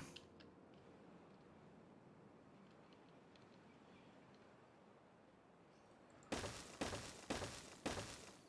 got a bunch of wood, so why not? Make the beavers even happier. And we are very, very close to getting the gravity battery done. It still says it can't get to here. Which is weird. Definitely enough planks. I'll let the gravity battery finish, and then maybe I will just delete this stairs because I know they can reach up one and down one. They'll be able to do those too.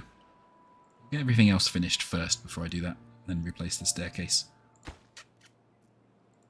There we go. Oh wow, and because I've built that gravity battery so high, it can store 22,000 beaver horsepower. And it comes with that as by default, which is nice because it comes with it already pulled to the top. Nice. Okay, so let's delete those stairs. And then, yeah, these two can then get the required material. It's a bit weird that they can't build off of stairs. Obviously you have to have a flat bit of ground to work on. The Iron Tails have rigorous health and safety standards that they will not deviate from when it comes to secure footing for building. Oh, and the drought is here just in time. So if we can get that all connected, perfect. Get that last staircase in. Not that I think we need it to go up there.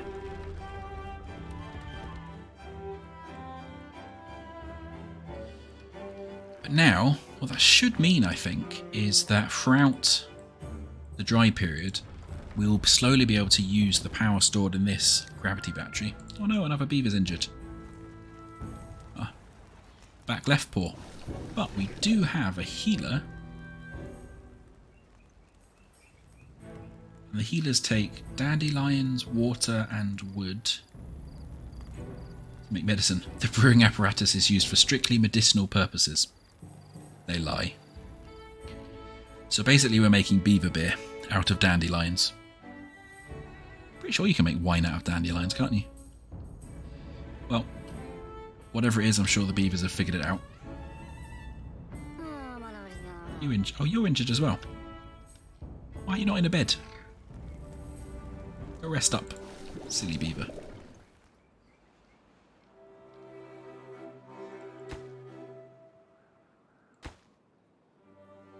Okay, and they're going to finish up that large water tank with the gears we're now making, which is good. I'm probably not going to bother putting a large water tank down there because I don't think we need one. Having a large water tank up here will definitely help.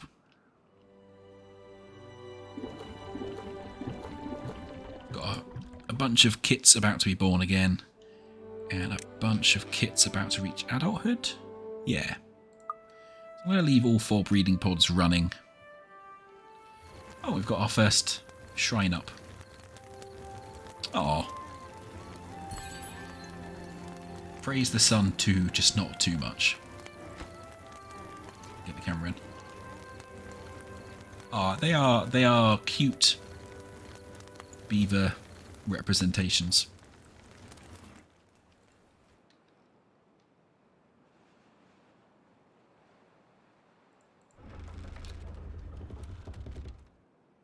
It's what you can do when you invent your own laws of physics. Nice.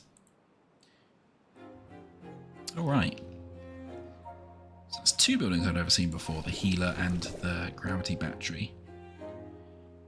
So the next thing on the list of things that you'd want to build, I think, would be the paper mill, so you can then build explosives. However, what I really want to do as the next thing, although I will pause, we'll survive one more dry season, and we'll pause. What I really want to do is actually see if I can get the beavers up here and do some levee stuff. So we can store a bunch more. We can store up to 2 high in here before it floods. So what I'd need for that would be the double floodgates, which we can unlock, and we'd need to levy across here.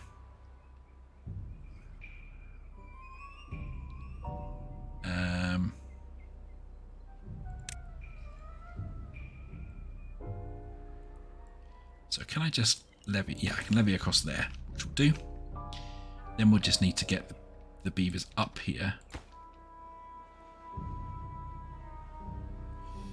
Which looks like the easiest way to do that is a path here, staircase here, staircase, platform, staircase, and staircase up there. We will see if that will actually reach. Path down this way as well.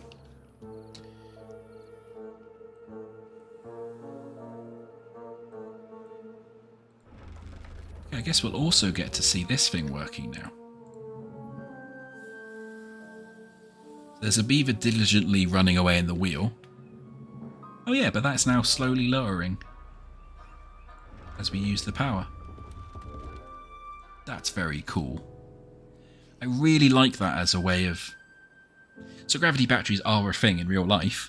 The Tower Bridge, I think it used to have a gravity battery. It used to use the water to push up these massive pistons inside, which are then used to drop to help lower the bridge. Or open the bridge, I should say. But it's a really nice thing to have in this style of game where you have kind of the physical power shaft. It fits really, really well. Yeah. Drain that pretty quickly though, even though it's a big power.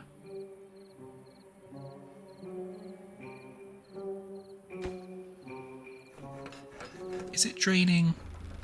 No, it's only draining when the buildings are being used, I guess.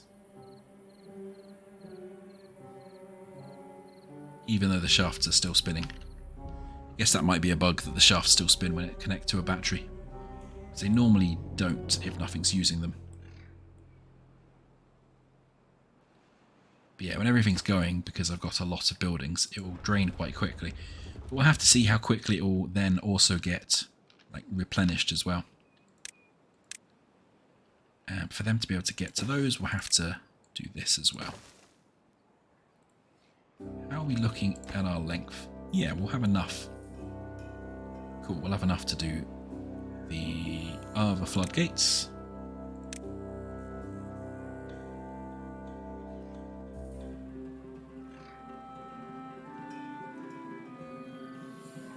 Kind of tempted to put triple floodgates in, but that will flood everything if I do that, won't it? Yeah.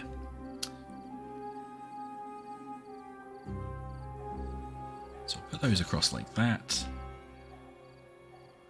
Then need some way for the beavers to actually get to them as well.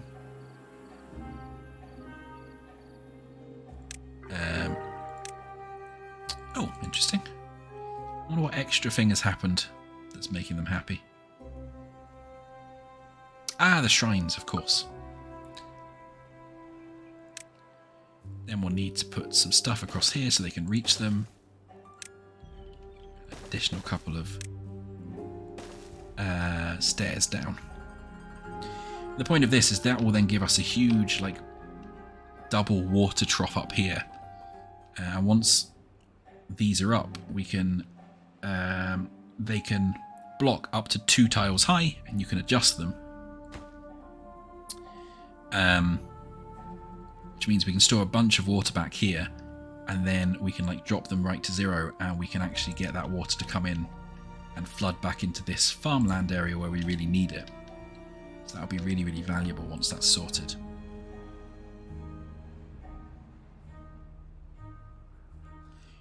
It's interesting it's got like another slipway for the water to go down here. Should maybe make one of these a dam so I can let it out that way. But there's no reason for us to let it out that way yet. I guess maybe if you've got another beaver settlement down here, you'd want to be able to get the water there quicker, because it currently takes a long time to go around the loop. Actually, one thing we could do, once we've got a few more beavers, is we can unlock the builder's hut. It just makes building things quicker. So yeah, we don't quite have enough beavers for that yet.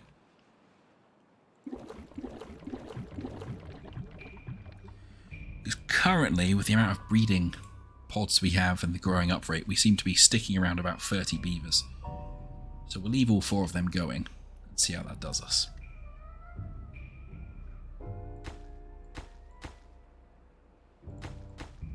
Because they seem to be being built okay.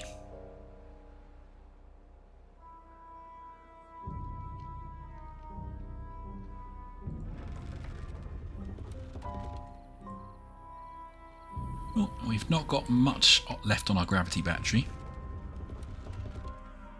But to be fair to it, that lasted almost entirely through quite a long dry season. Admittedly, not everything is running, but a bunch of things were.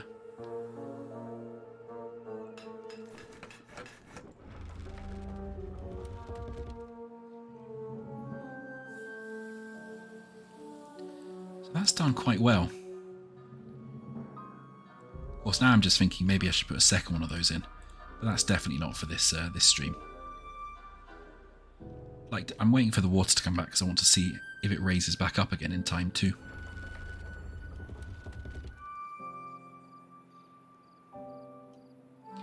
Yes, that's lasted basically most of a dry season. It's cool. Don't really need, therefore, someone in the power wheel.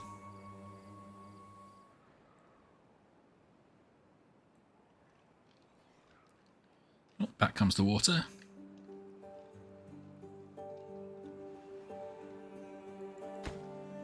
Our levee across here is nearly done. This means what we really... Then we'll have these double floodgates. We can flood this entire area with additional water. That'll be a really good reservoir.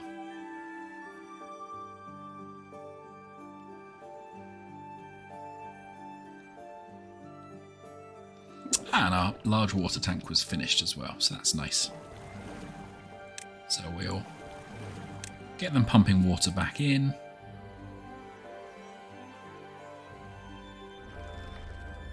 There you go, now our gravity battery, which dropped all the way to basically into the water.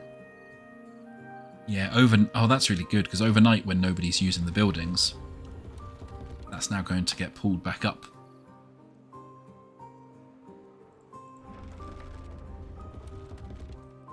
That is such a cool addition to the game. I like that very much.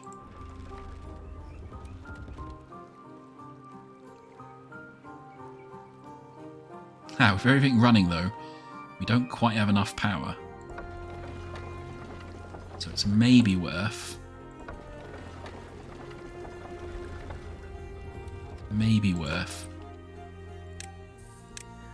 just sneakily putting in an extra water wheel in there. Actually, I say that. Can I unlock the better wheel? I can unlock the better wheel. How does that look? Oh, boy. So that's 180 horsepower per second. And each one of these is 40 per second. So actually,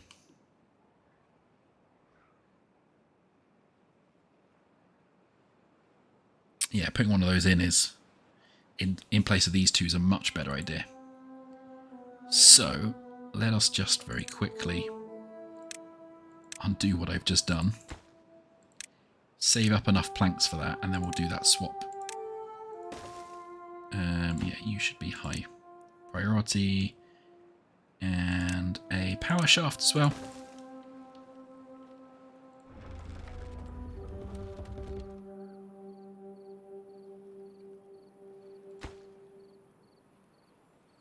Oh, and they can't get to it, of course they can't. Can you get to it if I put the thing there? Yeah, they can, just. Perfect. Put a platform in here and here, so they'll be able to get up there when we change the power wheel across. I'm going to pause the gear workshop because I don't need it. Oh no, another injured beaver. Hopefully, yeah. Now they've got a bunch of medicine there. Tis but a scratch. May I go back to work? Yeah. So hopefully that means they'll heal a lot quicker. Yeah, that bar's going down a lot quicker now they've got medicine. That's cool.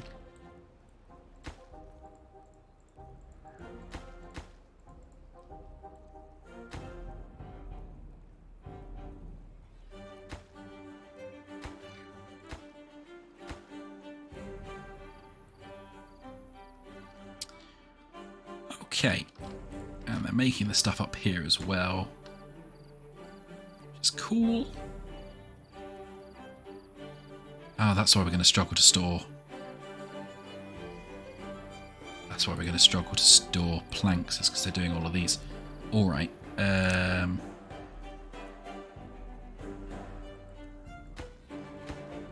I pause? Let's just pause the floodgates temporarily.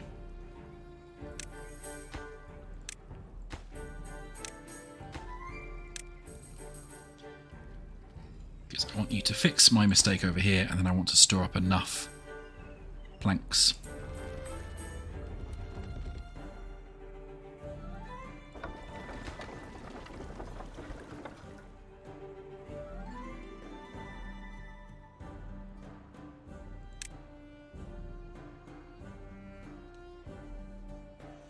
Come on, planks please.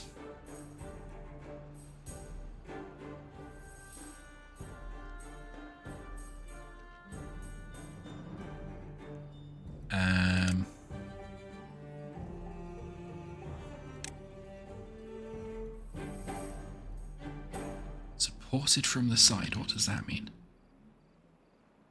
Does that mean it needs to be...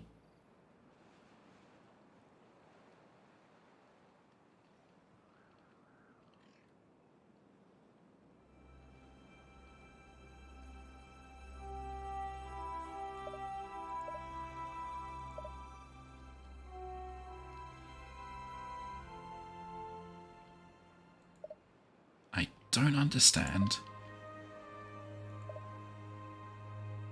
why this can't be built. Does it need to be higher?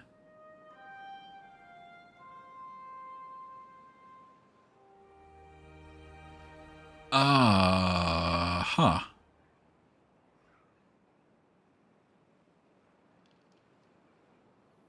I see. So I need to effectively build an additional levee here.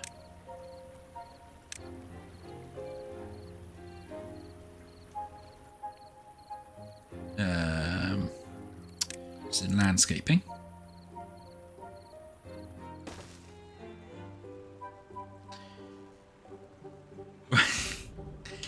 Nobody wants a bruised and battered beaver. Classy chat.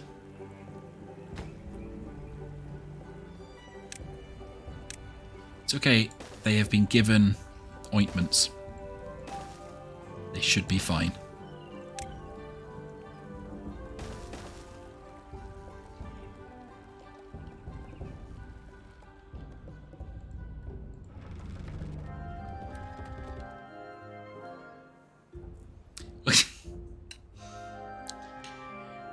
Yes, if you like, they have been given a soothing salve of beaver cream.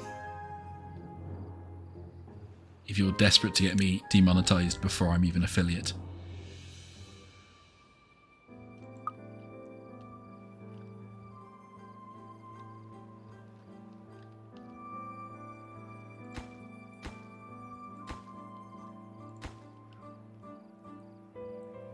I don't need to dam there, I want a levee there. That's cheaper.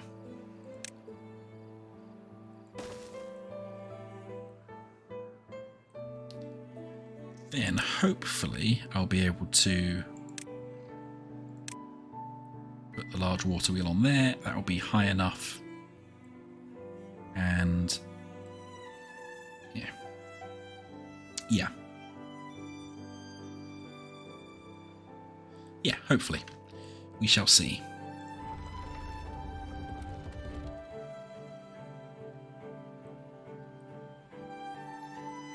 And for that we need 80 planks and 70 wood. So we should have plenty of wood. Especially as the maple seedlings are all about to harvest again. And our food situation is looking a lot better as well. Our water situation is looking terrible. Why do we have no water?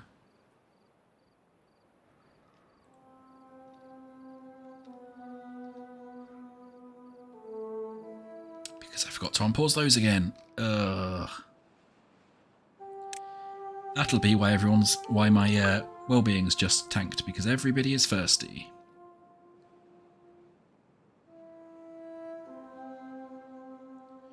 Hopefully that should sort stuff out, because people should be able to go get... Beaver people should be able to go get water quickly. Go get drinks, everybody, before you die of thirst.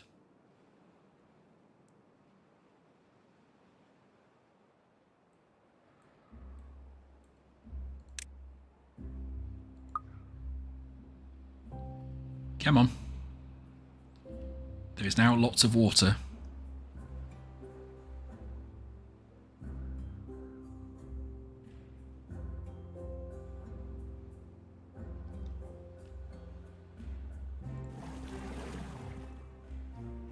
Yeah, it must have just been this one that was trying to support it all. Oops.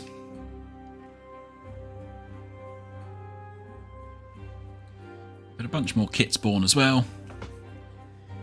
Really want that water situation sorted.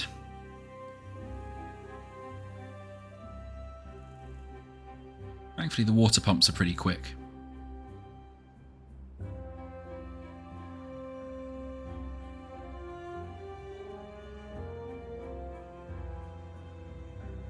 I don't think we've lost anybody through first yet, but I really must pay attention to that, because that would have been very silly. Okay, and our gravity battery's nearly done as well. Nearly charged. So, we've had some more beavers grow up. So we can turn the inventor back on. That's done.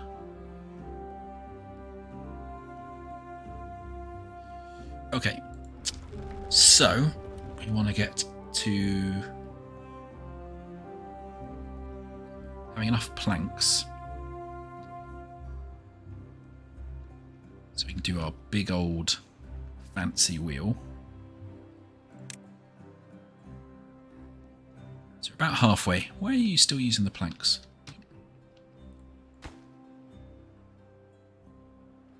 Must have still been building something down here that I forgot to pause. Okay, good. Water level's going back up. No beavers dying of thirst.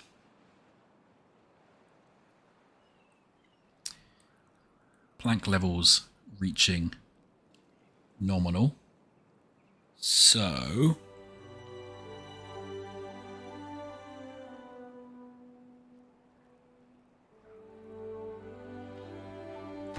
if we now delete this building,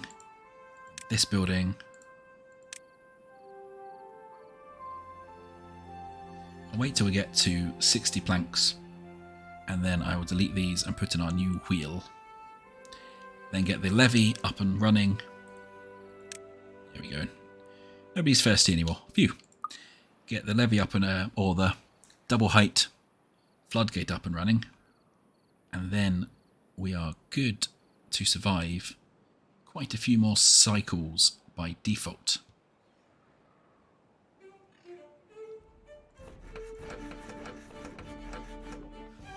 Come on, Bobbins, make some planks for us.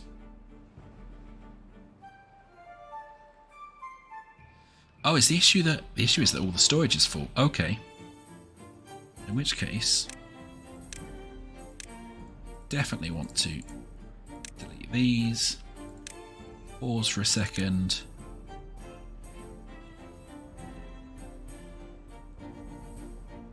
Oh, and its power connection comes up higher as well. But that's an easy fix. Put that there. Delete this. It's a bit silly that it goes down and then up again, but that's cheaper to do it that way. Okay. Make the big power wheel, beavers.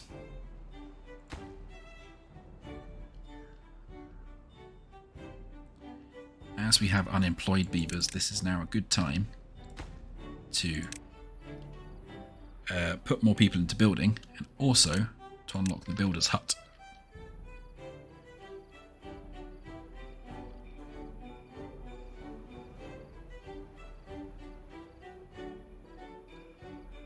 Which can go in there quite nicely.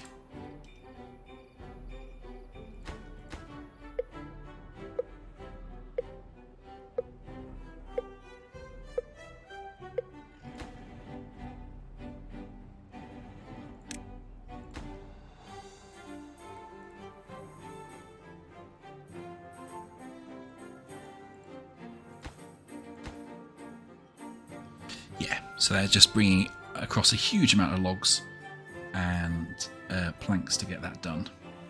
Again, hopefully we'll have that done by the time the dry season's over. I'm a little worried about our water levels because I forgot to turn them back on.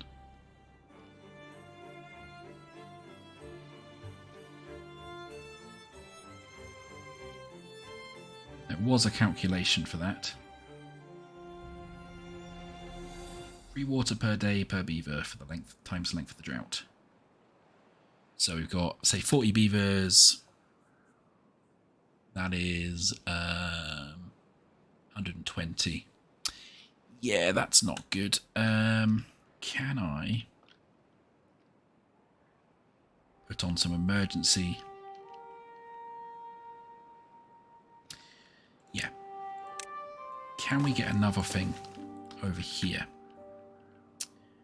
So what I want is another pumper.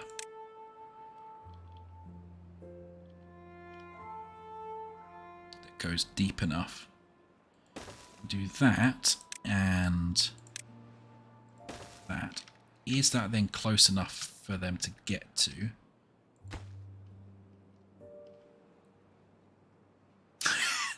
So very, very distressing. No, not quite.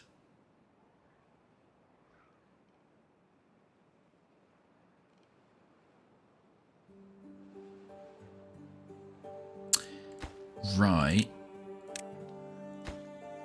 Can I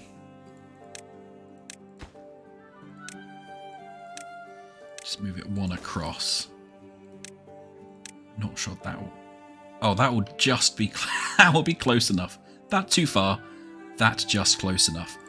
Okay, so... time to make this a priority. So that'll at least give us a bit more of a continual water supply. And it is dropping into the deeper part, so this deeper part will last longer throughout the drought.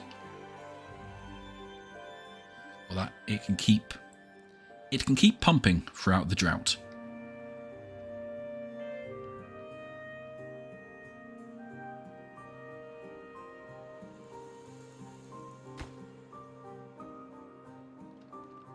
So let's hope they can get that running.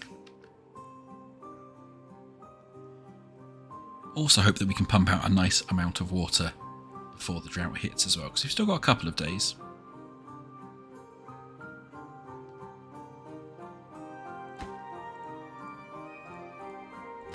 So that's the platform built. Just waiting for a bunch of logs to get that built.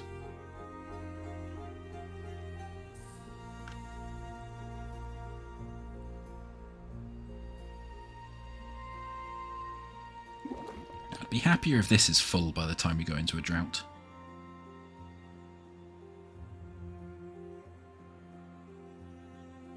Probably do have another pumper down this end actually. Have to figure out a way to fit that in.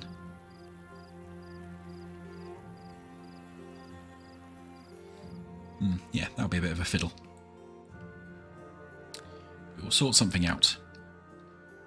What we are going to do is now pause one of these.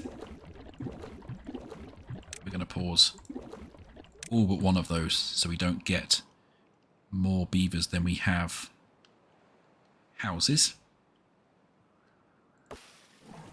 Okay, someone's going into there and they are able to pump water from there. That's fantastic.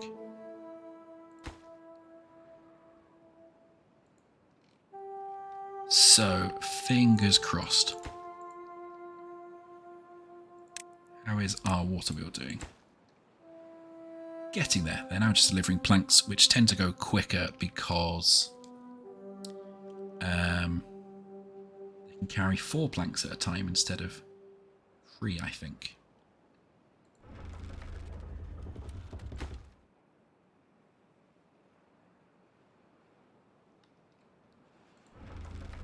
Hopefully with the battery we're going to make just enough planks to finish that just in time for dry season, obviously.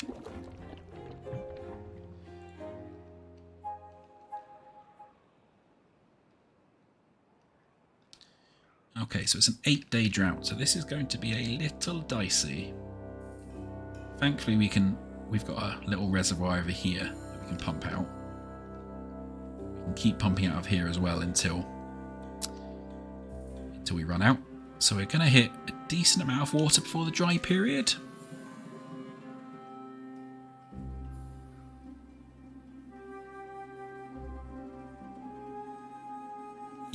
Yeah. Okay. It's really down to these two to keep us moist for the dry period. However, we have now finished the large water wheel, and that is an impressive beast of a thing. I'll be very much looking forward to how that looks when we get back on stream. Pun unintended. We can get these going now as well for 7 days' time.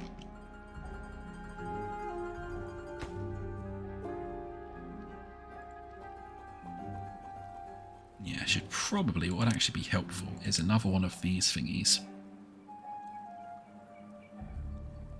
Over here in a place they can reach.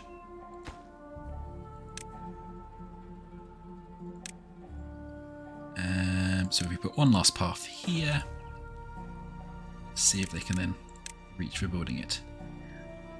No, not quite. Well, that's fine. Then we will put some stairs down so that they can. Oh no, they can't because it's just too far away. Ugh. I forget this is at the very far reaches of my my building ability.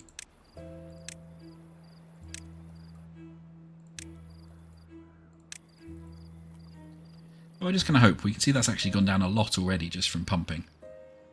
So, 6 days. We should just be able to make that, I think, with the water we've got. But again, it's going to be a little dicey.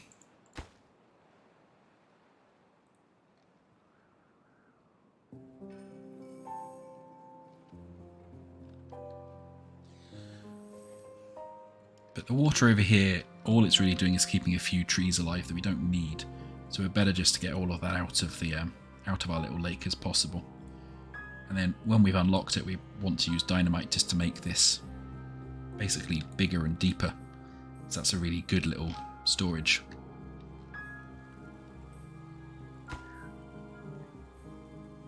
And again, they can't build this one because of the way the stairs works, but that's fine. Once they've built the rest, we will just delete that staircase, let them get back to building that, because they're building the rest of them fine.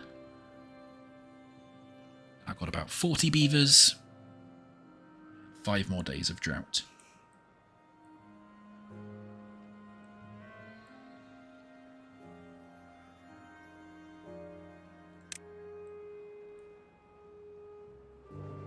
Which I think...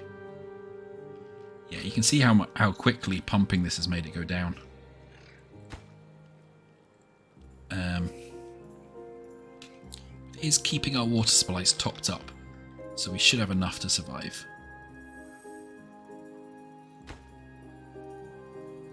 And our builder's hut's nearly built as well.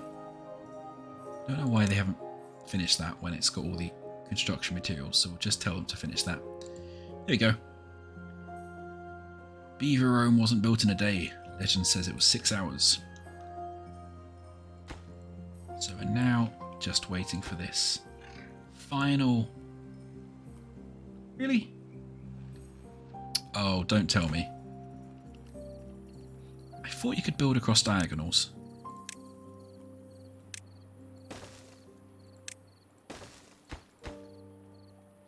Evidently not. So I'll just put that last piece in so they can finish that.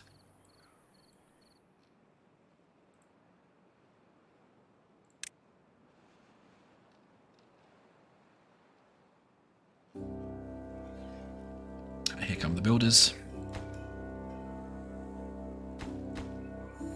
Okay, so they can reach that now. Good, good.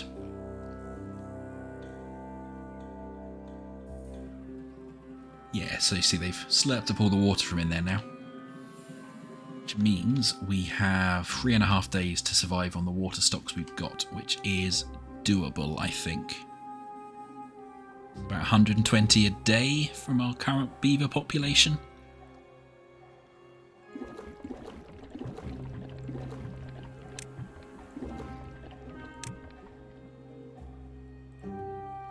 So we should just be alright.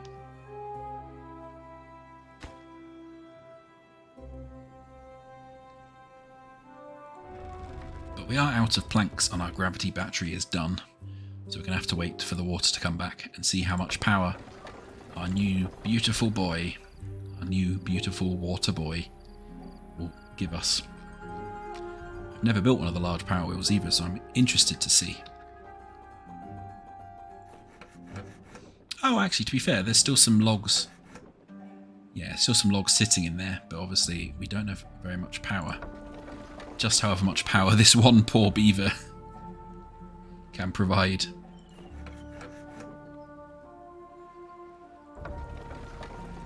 So, if we pause the smelter, then 2 of them work at 50%, which should be fine. Yes, because they've now finished over here. So now if I remove the stairs and just put in a platform there, it should then be able to reach that final floodgate.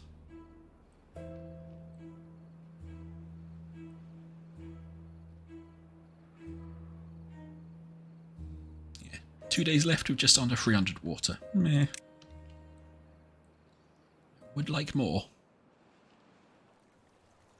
I should probably build down here as well. So as we can't go there, we might as well delete that. And we can build a large water tank in here. But there's no point building it there because they won't be able to reach it. So build it in there for now. Just tidy that up.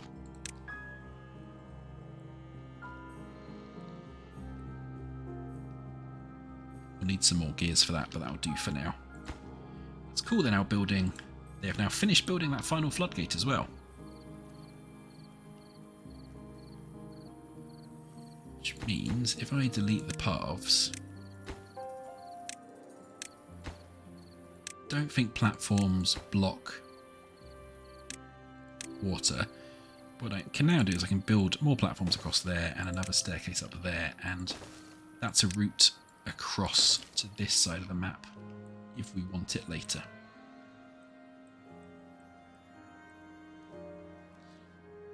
Yeah, we're just going to survive with the water, but it really is a just. Some silly idiot forgetting to turn the water back on.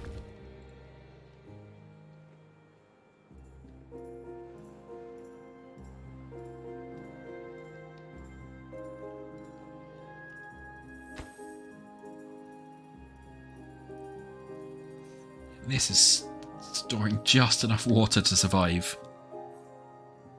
8. Probably a 10-day one, as I said earlier. Oh no, the Lidos no longer have enough water to function. It's dangerous for beavers to swim in the shallows.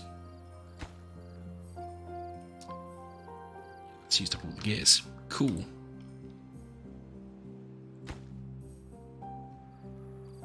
So I'm going to knock these down to 0 so the water can just flow through straight to start off with. We want to get the water flowing round our colony quicker, and I'll raise them once the water's all flown through.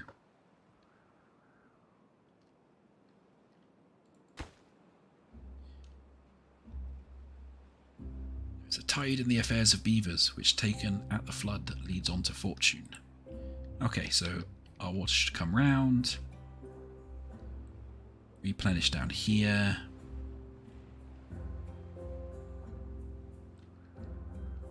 Yes, we can see it's still flowing through as a normal waterfall, which is cool.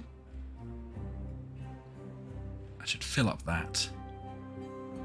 That can then feed through into all of that, so they can start pumping again.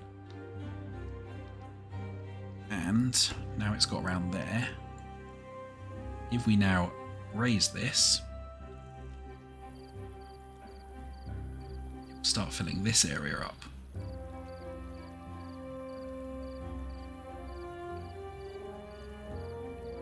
And then we'll get an even bigger waterfall over the top of here in a second. It also means we've got a really good stockpile of water up there for when we need it. And if I've done it right, it won't flood anything.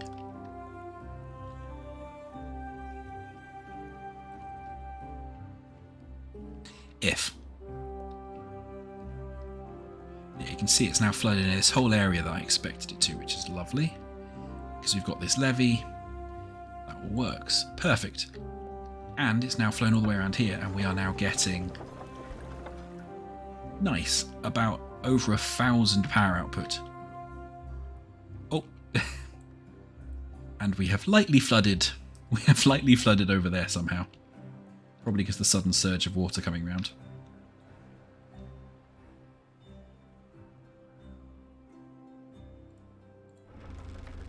Yeah, which now fills up our gravity battery in record time.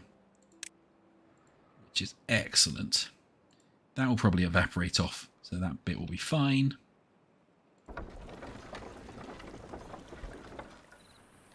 Yeah, definitely worth building that. That is now giving us a lot more than we would have had with 3 smaller wheels.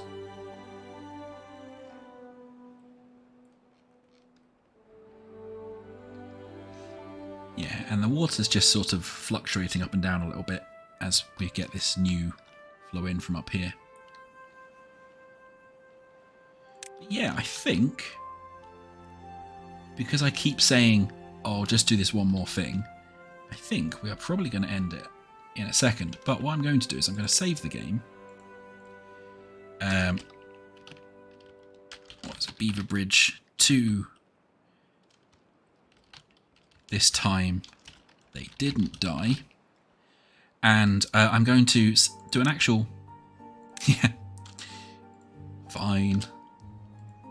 No colons. And I'm going to show you what happens when you like let all this go in a wanna. I suspect it's going to flood the whole area, which is why I wanted to save first.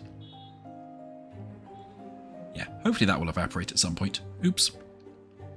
But yeah, you can now see, because we've got this here, if what we can do is we can put this up to 2, and that will then actually flood in all different weird directions, because it will fill up and it will probably try and flood over there and over here and over there. So it's very easy to accidentally flood things if you're not careful. But I like how you can split up the water and it can go multiple directions.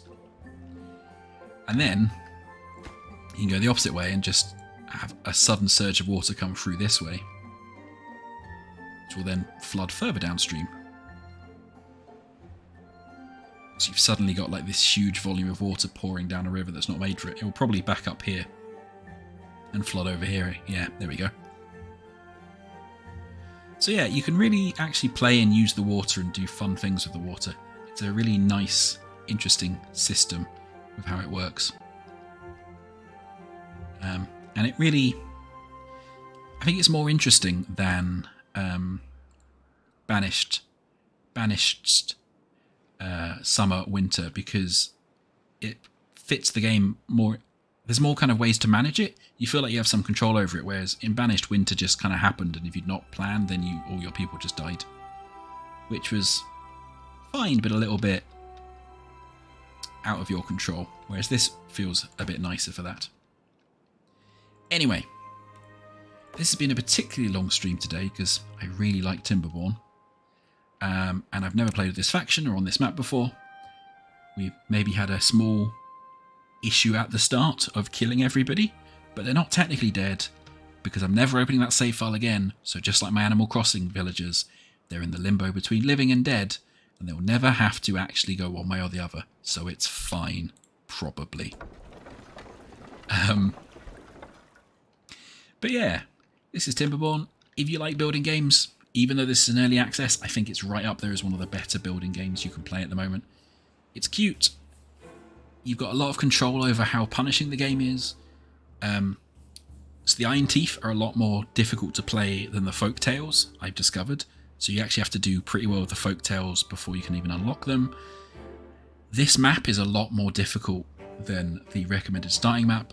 And then there's also even more difficult maps than this that are mountainous or have really difficult to deal with water situations. And then you can also just turn up the difficulty of the game as well and make the droughts last longer and the kind of non-drought periods shorter. So if you want a chill building game where you just make all your beavers happy and build them swimming pools, you can do that. If you want a game that's going to punish you if you make a single mistake and leave all your beavers to die, you can do that as well. And yeah, they're actively adding stuff. This gravity battery is a new addition, a really cool one. And there's a whole golem system, which just seem to be robot beavers I've never got to because it requires a lot of metal. So yeah, played a bunch of this and haven't got anywhere near the end of the content, even though it's in early access. And there's a map editor as well if you want a map editor. So yeah, enjoy it if this is your type of game.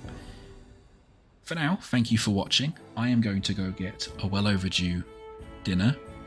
Now all my beavers are happily and well fed. And I will see you next week, potentially. Cheers for hanging on, if you've been hanging on since the beginning of the stream. Alright. Take care, everyone. Have a good rest of your Sunday.